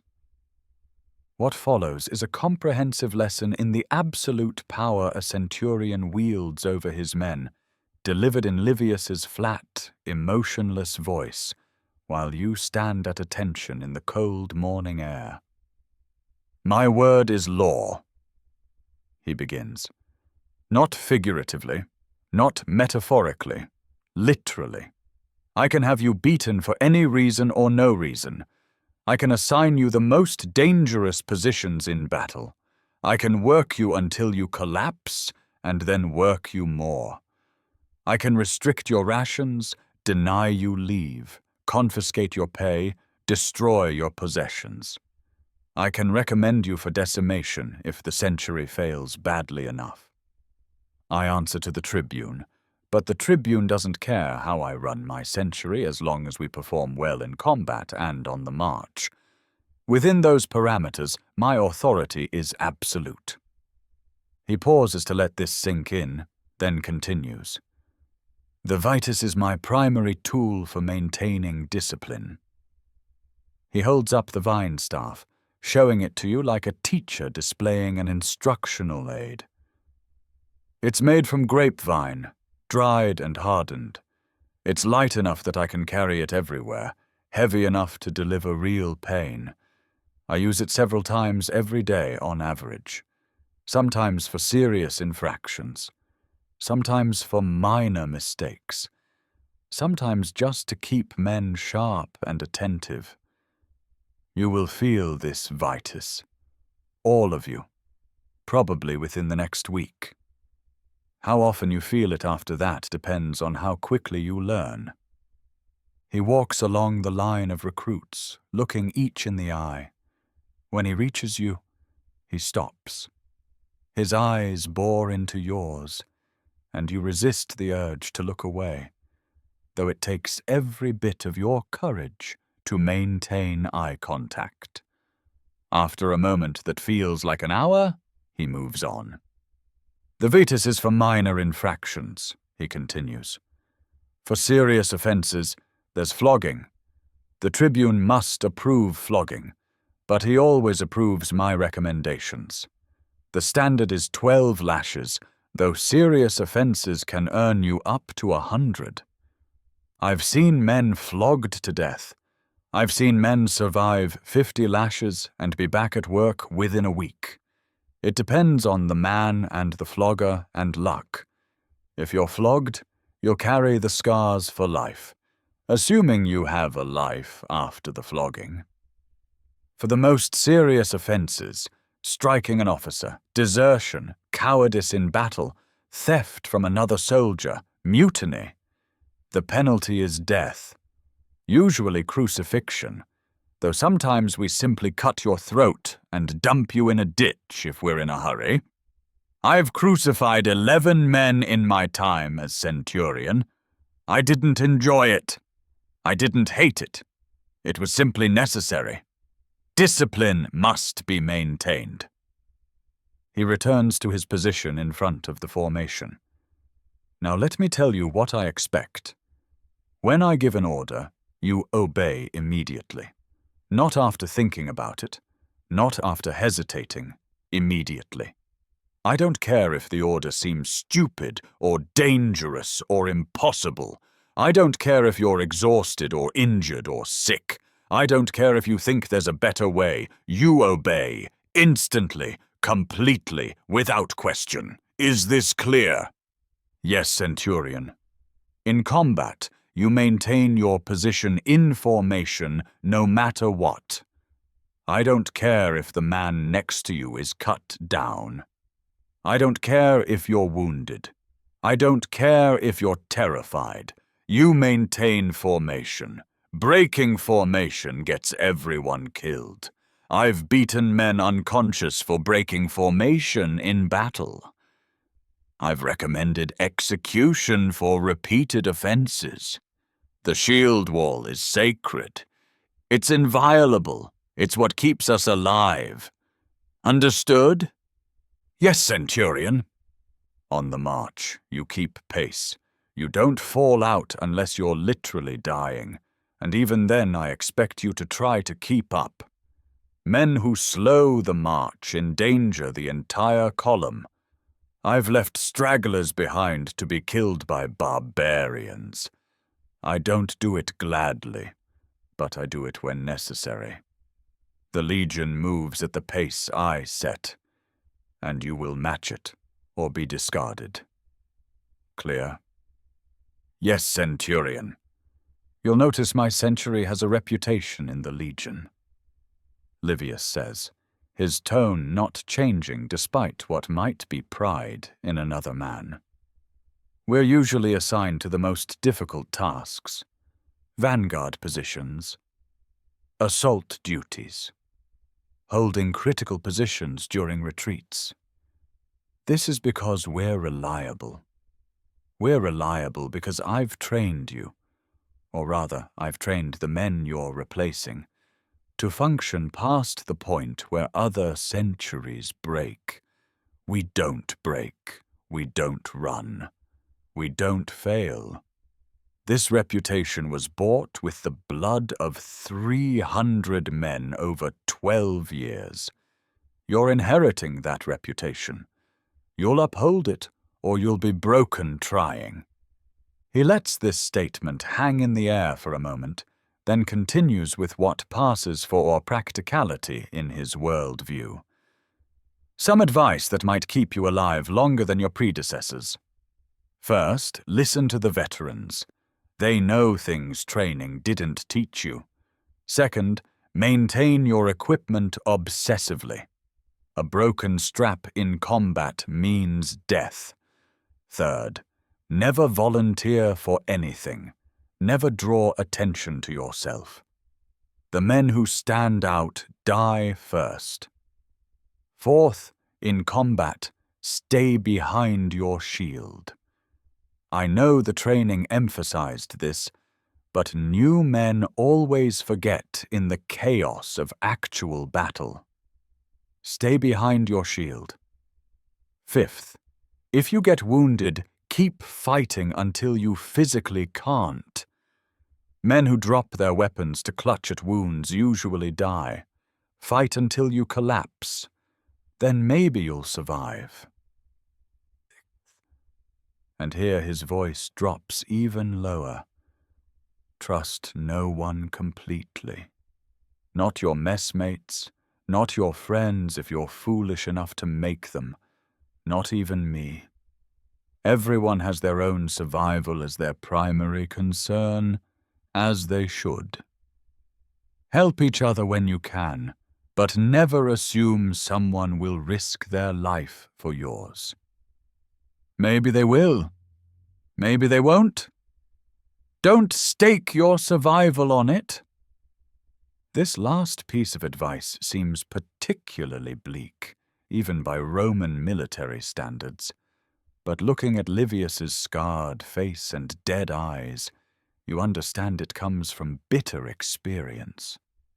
This is a man who's watched friends die, who's survived situations that killed everyone around him, who's learned that ultimately each man lives or dies by his own actions. You're dismissed to your contubernium assignments, Livius says. Your tent groups have already been determined based on where we need replacements. Report to your assigned veterans. They'll tell you what you need to know. First formation is at dawn tomorrow. Be ready. Standards are higher here than in training. Training tried to make you into legionaries. I'll succeed, or you'll die. Those are the only options. You're assigned to Contubernium 4, replacing a man named Gaius who died of fever 3 weeks ago. His equipment has already been redistributed among the survivors, except for some personal items that were burned or buried with him. You report to the tent and meet the 7 men you'll be living with, marching with, possibly dying with. They eye you with suspicion and something like resentment. You're the new man, unproven, possibly incompetent, and your mistakes could get them killed. The tent leader, a veteran named Servius with 13 years of service and a face like worn granite, looks you over without warmth. You're Gaius's replacement, he says. It's not a question. Gaius was a good soldier, survived 6 years, died shitting himself from camp fever. Maybe you'll do better. Maybe you'll die in your first battle. We'll see. He points to a space in the tent. That's your spot. Keep your gear maintained, pull your weight, follow orders, and we'll get along. Fuck up and get one of us killed, and I'll beat you bloody myself before Centurion Livius gets his chance. Clear? Clear, you manage. The other members of your contubernium are introduced briefly. Marcus, 32, 9 years of service, missing 3 fingers on his left hand from a Gallic sword. Titus, 28, 7 years, with a long scar running from his left eye down to his jaw. Quintus, 26, 5 years, walks with a limp from a poorly healed leg wound. Appius, 35, 12 years, the oldest and most scarred, who regards you with open contempt. Sextus, 24, 3 years, who might be sympathetic but is too tired or too smart to show it. Lucius, 29, 8 years, who doesn't even look up when you're introduced.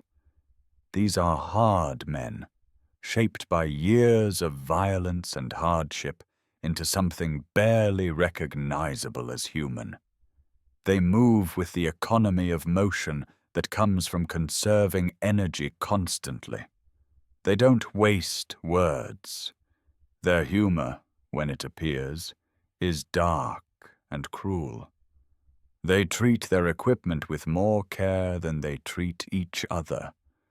They're survivors, and they've survived by being harder than the men who died, by being willing to do whatever it takes, by abandoning any softness or sentiment that might slow them down. Over the next weeks, you learn what it means to serve under Centurion Livius. You thought training was hard. Training was preparation. This is reality. Livius runs his century constantly.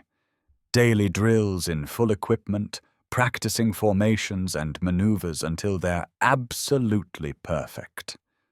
Forced marches at punishing pace, sometimes 20 miles, sometimes 30, once an absolutely brutal 40-mile march that left men vomiting blood from the exertion. Combat drills with live weapons, moving at full speed, where mistakes result in actual cuts and bruises rather than just criticism. Construction projects, building practice camps, yes, but also bridges, roads, siege equipment, all on top of normal duties.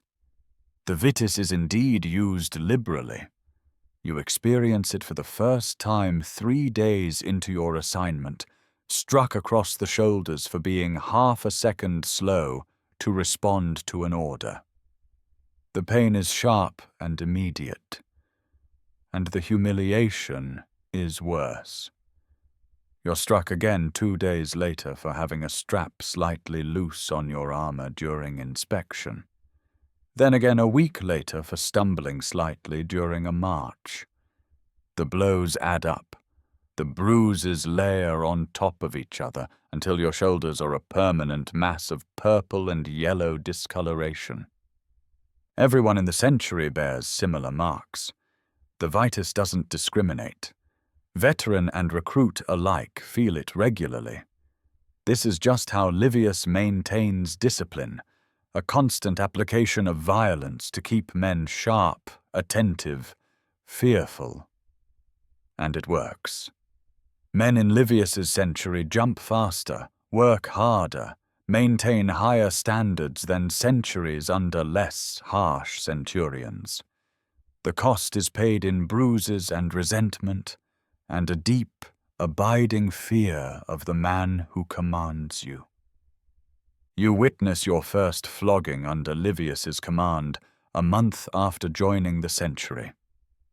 A soldier named Publius got drunk in a local town and struck a civilian who insulted him. 15 lashes administered by the Optio while the entire century watches. Publius survives but carries the scars, parallel lines across his back that will never fully fade. Livius shows no emotion during the punishment, neither satisfaction nor regret. It's simply discipline being maintained, order being preserved, standards being enforced. The veterans explain Livius's history to you in fragments over time. He came up through the ranks, starting as a common legionary 26 years ago. He distinguished himself in combat repeatedly. earning promotion to optio, then centurion. He's been offered promotion to more senior centurion positions, but has refused them, preferring to remain with his century in Legio X. Some say this is loyalty.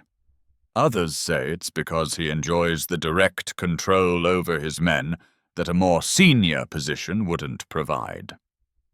He's killed several men in single combat during battles, Germanic champions and Gallic nobles who challenged him specifically. He's led successful assaults on fortified positions multiple times. He's held defensive positions that should have been overrun, keeping his century intact and in formation through sheer force of will and violence. He's survived situations that killed most of his men, not through luck but through being faster, harder, more willing to do whatever was necessary. "Livius keeps us alive," Servius explains one evening, his tone not quite defensive, but close. "Yeah, he's harsh. Yeah, he uses that vitus like most men breathe. Yeah, his standards are impossible. But look at the numbers. 90% casualties sounds terrible until you realize most centuries have 95% casualties over the same period. That 5% difference? That's Livius. That's the training and the discipline and the fear. We survive more than other centuries because we're better trained, better disciplined, more afraid of failing him than we are of the enemy. You're not sure this makes it better, but you understand the logic. Fear of your centurion can override fear of the enemy, and that override keeps you functional in combat when your mind is screaming at you to run. You also learn that Livius, for all his harshness, is technically fair. He doesn't have favorites, he doesn't accept bribes, he doesn't punish based on personal grudges. If you follow orders, maintain standards, do your duty, you're treated no worse than anyone else. If you fail, you're punished proportionally to the failure. There's a brutal equality to it. Rich or poor, educated or illiterate, volunteer or pressed man, Livius treats everyone with the same cold efficiency. And very occasionally, rarely enough that it's noteworthy when it happens, Livius shows something that might be respect for men who perform exceptionally. A brief nod after a particularly difficult drill is completed well. An extra wine ration for a soldier who maintained formation despite being wounded in a skirmish. Once, memorably, he told a veteran named Caius, "Adequate work," after Caius killed 2 Gallic raiders in an ambush. For Livius, adequate is the highest praise available. The optio, Livius's second in command, is a man named Gaius Marius, not the famous general, just unfortunate naming, and he's only slightly less terrifying than Livius himself. He handles the day-to-day administration and enforcement that Livius doesn't bother with. He's the one who usually administers the vetus, though Livius certainly applies it himself when he feels the need. Gaius Marius is younger than Livius, only 33, but he's being groomed for promotion to centurion and models himself on Livius's approach to discipline. Your life under Livius settles into a routine of constant pressure and occasional terror. You're never comfortable, never relaxed, never allowed to forget that you're under the command of a man who views you as a tool and will use you accordingly. The slightest failure brings immediate punishment. Success brings nothing except the absence of punishment, which is its own reward. But you're learning. Gods, you're learning. You're learning to move faster, react quicker, maintain standards even when exhausted. You're learning to read Livius's moods, to anticipate when the Vitus is coming, to avoid the mistakes that draw his attention. You're learning from the veterans, absorbing their knowledge about combat and survival, understanding that their hardness comes from watching friends die, and learning that softness kills. You're being shaped, hammered on the anvil of Livius's discipline, forged into something harder than you were. It's painful. It's brutal. It's dehumanizing in ways training never was. But you're starting to understand why men in Livius's century have that reputation, why other centuries watch you with a mixture of respect and pity, why the centurions of other units look at Livius with something like envy. This is what creates elite soldiers, not inspiration or camaraderie or noble purpose. Fear, pain, absolute discipline enforced through violence. The knowledge that failure means suffering, that mediocrity is unacceptable, that the only way to survive is to exceed standards that already seem impossible. You hate centurion Marcus Livius. You fear him. You respect him. Sometimes all three at once. And you know, with absolute certainty, that he doesn't care what you feel about him. He cares only whether you'll fight when ordered, march when commanded, maintain formation under fire, dig fortifications after 30-mile marches, function past the point where normal humans break. You will, or you'll die. Those are the only options he's given you.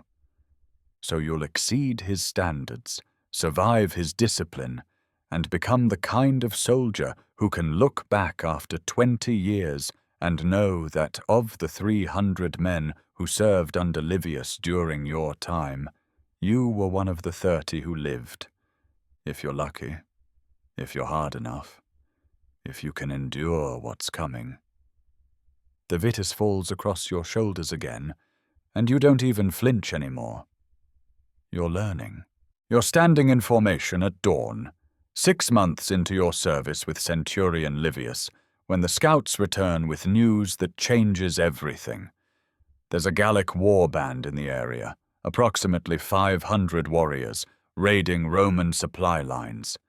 Your cohort, 6 centuries totaling 480 men, is being sent to intercept them. This will be your first real combat, the moment all the training and discipline and suffering has been preparing you for. The fear hits you like a physical blow. All the marching and drilling and camp building was terrible, but it was survivable through endurance and obedience. Battle is different. In battle, people die. In battle, all your training might prove insufficient. In battle, you'll learn whether you have whatever quality allows men to stand and fight instead of breaking and running. Centurion Livius addresses his century with the same flat, emotionless tone he uses for everything. We march in 1 hour. Full kit. The enemy is Gallic cavalry and infantry, probably Helvetii based on the scout reports. They're good fighters, experienced warriors, bigger than us on average. They fight with long swords and oval shields, usually in loose formation. They're brave to the point of stupidity. They'll charge hard, try to break our line through momentum and ferocity. He pauses, looking over his century with those dead eyes. You've been trained to fight in formation. The formation is everything. You stay in your position, shields overlapping, and you thrust with the gladius when openings appear. You don't chase wounded enemies. You don't break ranks to loot bodies. You don't run forward if the enemy retreats. You maintain the shield wall, and you kill anyone who comes within reach. Do this and you'll probably survive. Break formation and you'll definitely die. Questions? No one asks questions. Asking questions just draws attention, and attention from Livius is never desirable.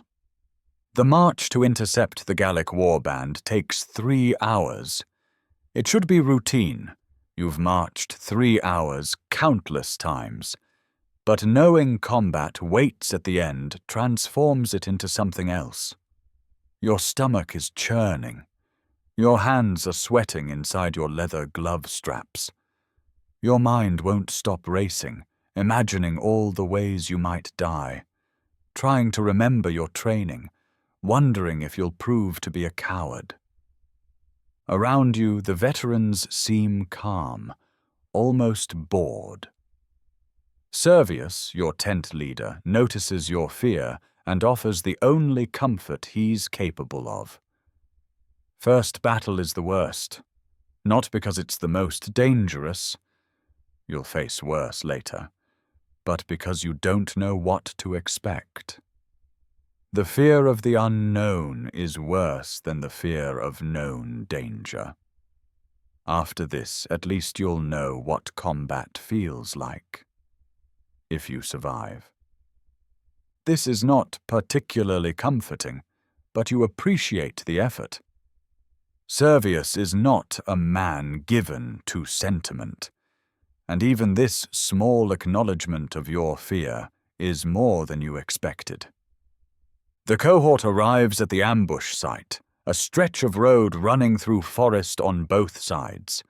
The tribunes and centurions confer briefly, then the centuries deploy into battle formation.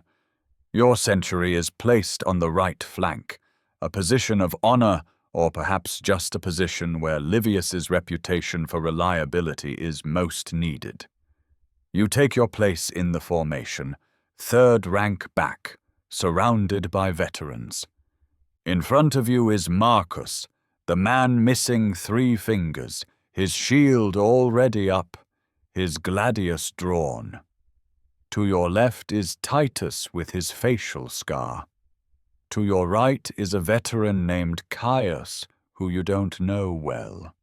Behind you is another recruit, a young man named Publius, who looks as terrified as you feel. The formation is 8 men deep, 10 men wide, your century forming a rectangular block of shields and iron. The waiting is almost worse than the marching.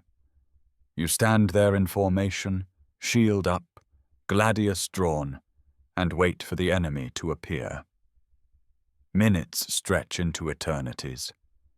Your arm starts to ache from holding the shield in position. Sweat runs down your face despite the cool morning air. Your bladder is suddenly urgent, but there's no possibility of relief. You just have to stand here, waiting, fear building with each passing moment. Then you hear them before you see them.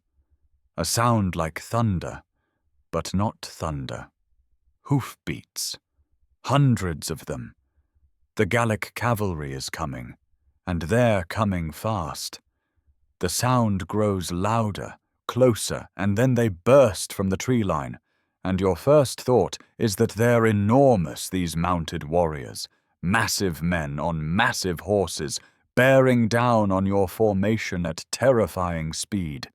They're screaming, a high-pitched war cry that makes your blood run cold. Their hair streams behind them. Many are bare-chested despite the cold, their bodies covered in woad paint and scars. They brandish long swords and spears, waving them overhead as they charge. There are at least 200 of them in this initial wave, and they're heading directly for your position on the flank. "Shields!" Livius roars, and the command ripples through the century. The first rank drops to one knee, shields planted in the ground, creating a wall of wood and iron. The second rank brings their shields up above the first rank, overlapping to create a second layer of protection. You're in the third rank, and you bring your shield up high, adding another layer to what is now a wall of shields 3 layers deep. "Pila ready!" comes the next command. The ranks behind you, those who can still throw, ready their javelins. The cavalry is 50 yards away now, close enough that you can see individual faces, rage-twisted and screaming. 40 yards, 30. Loose! The Pila arc overhead, dozens of heavy javelins thrown in a single volley. You watch them fly, almost beautiful in a terrible way, arcing up and then down into the charging cavalry. The effect is devastating. Horses scream and go down, javelins through their chests and necks. Riders are thrown, crushed under falling horses, impaled by pila that punch through shields and armor. The front ranks of the charge collapse into chaos. But the ones behind don't stop. They can't stop, the momentum of the charge carrying them forward even as they try to avoid the fallen horses and men. They hit your shield wall with a sound like the end of the world, a massive crash of wood and metal and flesh. The impact staggers your entire century backward. The soldier in front of you grunts as a horse slams into his shield. Your own shield is hit by something. You can't see what, through the press of bodies and shields, and the impact travels up your arm into your shoulder. Then the killing begins. The Gallic cavalry can't maintain their charge into the shield wall. Their horses refuse to press into the wall of spears and shields, wheeling away or rearing up. This is the moment the formation is designed to exploit. The front rank thrusts with their gladii, stabbing upward at the mounted warriors, aiming for bellies and groins and legs, anywhere unprotected. The second rank thrusts through gaps in the first rank's shields. Even you in the third rank find yourself thrusting blindly forward whenever a gap appears, your gladius seeking flesh. Your first kill happens almost without you realizing it. A gap opens in front of you as the second-rank soldier shifts position, and you see a Gallic warrior's leg, exposed for just a moment. Training takes over. You thrust forward. The gladius punches into the warrior's thigh. You feel the resistance of muscle and then the horrible ease as the blade slides in. You yank it back, blood spraying, and the gap closes. You didn't see the man's face. You don't know if you killed him or just wounded him. You just stabbed where an opening appeared, exactly as trained. The cavalry tries to break through for perhaps 5 minutes, though time has become meaningless. They wheel and charge, trying to find a weak point in the formation. Javelins and spears rain down on your shields. Swords strike your shield wall with ringing impacts. Men and horses scream. Blood sprays through the air. The noise is unbelievable, a cacophony of clashing metal and dying men and frightened horses and officers shouting orders. But the shield wall holds. This is what all the training was for, all the drilling and formation practice and punishment for breaking ranks. The wall holds because each man maintains his position, trusts the man to his left and right, stays behind his shield, thrusts when openings appear. The Gallic cavalry, for all their size and ferocity and courage, can't break a properly maintained Roman infantry formation. Eventually they recognize this and withdraw, leaving perhaps 50 dead or dying men and horses in front of your position. As they pull back, archers from the rear ranks of your cohort send arrows after them, dropping a few more. Your century doesn't pursue. Livius's voice cuts through the chaos. "Maintain formation. Dress the ranks. Anyone who breaks formation gets flogged." You stand there, breathing hard, your gladius dripping blood, some of it probably yours from cuts you haven't noticed yet, and try to process what just happened. Your first combat. You survived. You maintained formation. You killed someone. Probably. Maybe more than one. Your hands are shaking so badly you can barely hold your weapon. But you don't have time to process, because the Gallic infantry is now approaching. They were held back during the cavalry charge, and now they're advancing in a loose formation, several hundred warriors with long swords, oval shields painted in bright colors, many wearing mail armor. They're not charging wildly like the cavalry did.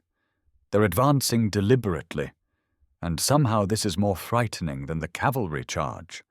They stop about 30 yards away and begin beating their swords against their shields, creating a rhythmic crashing sound, chanting something in their language.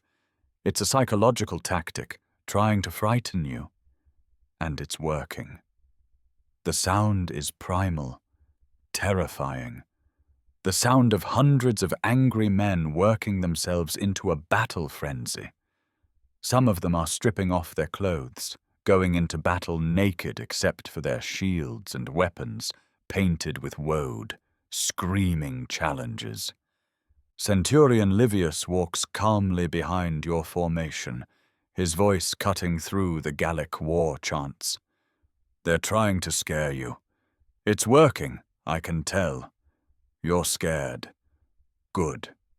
Fear keeps you alert. But listen to me. They're going to charge. They're going to hit the shield wall hard. It's going to be worse than the cavalry because they're on foot. They can press in close, they can stab through gaps. But the same principle applies. Maintain formation, stay behind your shields, thrust when you have openings. The man who maintains formation lives. The man who breaks formation dies. It's that simple. The Gauls' war chant reaches a crescendo, and then they charge. It's not the focused spear of a cavalry charge, but a wave. A mass of screaming warriors running at you with their long swords raised, shields up, voices merged into one continuous roar of rage and battle fury. There are so many of them. The realization hits you that they outnumber your cohort, that you're on the flank and could be surrounded, that you might die here in this forest in Gaul, far from home, killed by barbarians whose language you don't speak. But there's no time for this thought, because they hit the shield wall, and this time you're ready for the impact, your legs braced, your shield positioned properly. The crash is still tremendous, but the wall holds. And now you're in close combat, the most intimate form of violence humans have devised. A Gallic warrior is directly in front of you, his face contorted with rage, screaming something, his long sword raised. He brings it down in a powerful overhead strike aimed at Marcus in front of you. Marcus catches it on his shield, and the impact drives him back a step. The Gaul draws back for another strike, and in that moment, his belly is exposed. Marcus thrusts his gladius into that exposed belly, the blade disappearing into the warrior's midsection. The Gaul's scream changes from rage to agony. Marcus twists the blade and yanks it out, and the warrior collapses. But there's another behind him immediately, and another, pressing forward, trying to overwhelm you through sheer weight of numbers. You thrust your gladius through a gap in Marcus's shield, aiming for a leg, a groin, anything. You feel the blade connect with something. Pull it back. Someone to your right is screaming, one of your century, wounded or dying, you can't tell. The press of bodies is incredible. You can smell them, the Gauls, smell their sweat and the particular scent of woad paint and blood. So much blood. A long sword comes from somewhere, over the top of the shield wall, slashes down at your head. You raise your shield and the blade strikes it with a force that numbs your arm. The blow is powerful enough that your shield cracks, wood-splitting. Another blow, and your shield will be useless. But you can't do anything except maintain position. Keep your gladius ready. Trust that the formation will hold. Marcus goes down. You don't see exactly what happens. Maybe he's killed, maybe just wounded. But he collapses forward, and suddenly you're in the front rank, which should be impossible because you're not experienced enough, not ready for this. But there's no choice. A Gallic warrior is right in front of you. Massive, at least 6.5 feet tall, his chest bare and covered in blue paint and scars. He raises his long sword for a strike that will split you open. Training saves you. Your body moves before your mind catches up. You catch his descending sword on your damaged shield, which finally breaks completely under the impact, but the strike is deflected. In the moment while he's pulling his sword back, you step forward, breaking the one rule Livius drilled into you, but there's no choice, and thrust your gladius into his throat, just above his collarbones, angling upward. The blade goes in. Blood erupts, hot and arterial, spraying across your face and chest. The warrior's eyes go wide with shock, and he falls backward, pulling your gladius with him. You've lost your sword.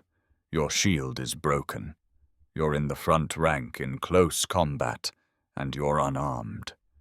This is how you die. But Titus is there, shoving his shield into the gap you've created, protecting you while you scramble for a weapon. You grab the fallen Gaul's long sword. It's unfamiliar, too long, poorly balanced for Roman technique, but it's a weapon. You fall back into second-rank position behind Titus, your heart hammering so hard you think it might burst. The close combat continues for what might be 5 minutes or might be an hour. Time has no meaning anymore. You exist in a permanent present tense of thrust and parry and block and slash, of men screaming and dying, of blood and sweat and the awful intimacy of killing another human being at arm's length. You lose track of how many times you strike out with your captured sword. You lose track of everything except survival, except maintaining some semblance of position, except the animal need to stay alive. And then, suddenly, inexplicably, it's over. The Gallic warriors are pulling back, disengaging, retreating toward the forest. You don't understand why at first. Did they break? Did reinforcements arrive? But then you see that other centuries from your cohort have moved to flank them, threatening to encircle them, and the Gallic commander, wherever he is, has decided discretion is preferable to annihilation. "Maintain formation!" Livius roars, and this time you understand why. The formation is a mess, gaps everywhere, men out of position, some wounded and being supported by others. If the Gauls realize how disorganized you are, they might rally and charge again. But Livius and the other centurions bully the formation back into shape with curses and vine staffs, and within a minute, you're presenting something resembling a solid shield wall again. The Gauls see this, see that the Roman formation is recovering, and their withdrawal turns into a rout. They break completely and run for the forest, pursued by Roman cavalry that has finally arrived. You stand there, shaking, covered in blood, yours and others, with a captured sword in your hand because your gladius is still buried in that massive warrior's throat. Around you, men are collapsing, some from wounds, others just from exhaustion and shock. You look down at yourself and realize you're wounded. A deep gash across your left forearm that you didn't even feel happen. Blood is running down your arm, dripping off your fingers. Now that you've noticed it, it starts to hurt.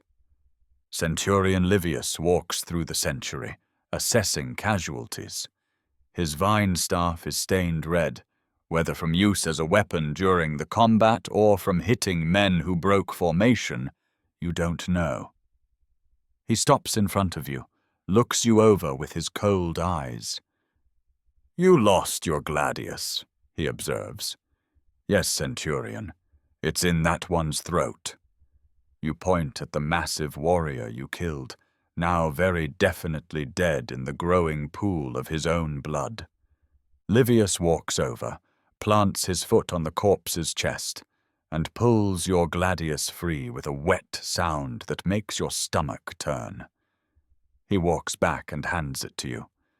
The blade is covered in blood and other substances you don't want to identify. "Clean it properly," he says.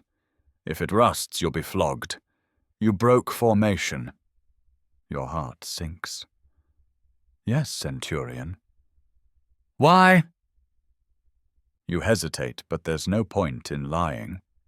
Marcus went down. The Gaul was about to strike. I stepped forward to engage him before he could consolidate the position. Then I couldn't get back because you'd killed him and he fell on your gladius. Livius finishes. He's silent for a moment, his expression unreadable. "You broke formation. This normally earns a flogging. However, you broke formation forward, not backward. You engaged the enemy rather than running from him.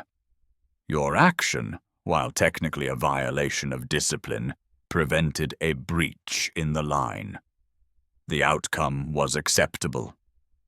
He pauses, then adds, "If you ever break formation running backward, I'll flog you until you can't stand. Forward is forgivable. Backward is not. Understood?" "Yes, centurion." "Get that arm looked at. You're bleeding too much." He moves on to inspect other soldiers, leaving you standing there, shaking, trying to process what just happened. You survived your first battle. You killed at least 2 men, probably more. You broke formation but weren't punished because the break was forward rather than backward, which is apparently some kind of twisted Roman military logic. You're wounded but not seriously. Many of your century weren't as fortunate. The casualty count comes in over the next hour as the wounded are assessed and the dead are collected. Your century lost 11 men killed, 17 wounded seriously enough to need the surgeon. The wounded include Marcus, who took a sword thrust through his side and might not survive, and Servius, who has a deep cut across his thigh that will leave him limping worse than he already did. 11 dead out of 80 men. Nearly 14% casualties in a single engagement. And this was, by Roman standards, a minor skirmish, not even a real battle. Just intercepting raiders. And it cost 11 lives from your century alone. The surgeon's tent is organized chaos, wounded men lying on the ground waiting treatment, the surgeon and his assistants moving among them, deciding who can be saved and who can't. Your arm wound is considered minor, just needing cleaning and bandaging. The surgeon pours wine into it. You nearly pass out from the pain, then wraps it tightly with cloth. "Keep it clean," he says, already moving to the next patient. "If it goes bad, come back and we'll take the arm. Otherwise, you're fine." You sit there, your bandaged arm throbbing, watching men die from their wounds despite the surgeon's efforts, listening to the screaming of men being treated without anesthesia. And you understand something fundamental. Combat is nothing like training. Training is controlled, measured, survivable through discipline and endurance. Combat is chaos, randomness, luck both good and bad. You can do everything right and still die because a sword strike comes from an unexpected angle. You can make mistakes and survive because someone else stepped into the path of the blade meant for you. That night, back in camp, because of course you still have to build a camp, 11 men dead and 17 wounded, but the fortifications must still be dug, you sit with what remains of your contubernium. Marcus is with the surgeon, status unknown. Servius is there, his leg bandaged but insisting on functioning despite obvious pain. The others are present but subdued, the normal dark humor absent. "First battle is always the worst," Servius says again, and this time you understand what he means. Not because it's the most dangerous, but because it's when you lose your illusions about glory and honor and heroism. You learn that combat is butchery, that killing another human being up close is intimate and terrible, that survival is more about luck than skill, that courage is mostly just fear that you're managing to control. You clean your gladius obsessively that night, making sure every trace of blood and tissue is removed, oiling it until it gleams. You do this partly because Livius threatened flogging if it rusts, but mostly because it gives you something to focus on, something mechanical and controllable, while your mind tries to process what you experienced. You killed men today, at least 2, possibly more. You saw friends and brothers die. You broke formation, which could have gotten everyone killed, but instead it saved the line. You were wounded, but not seriously. You survived. And tomorrow, or the next day, or next week, you'll do it again. Because this is life as a Roman legionary under Caesar. The forced marches and camp building and brutal discipline, all of it is just preparation for moments like today. For standing in formation while warriors try to kill you. For thrusting your gladius into another human being's flesh. For watching friends die and continuing to fight, because the alternative is death. You survived today. The terror of Germanic tribesmen still awaits. Bigger battles, worse wounds, longer campaigns. But today, you survived. In Centurion Livius's century, that counts as success. The bar is low. Survival is victory. You'll take it. For now, survival is enough.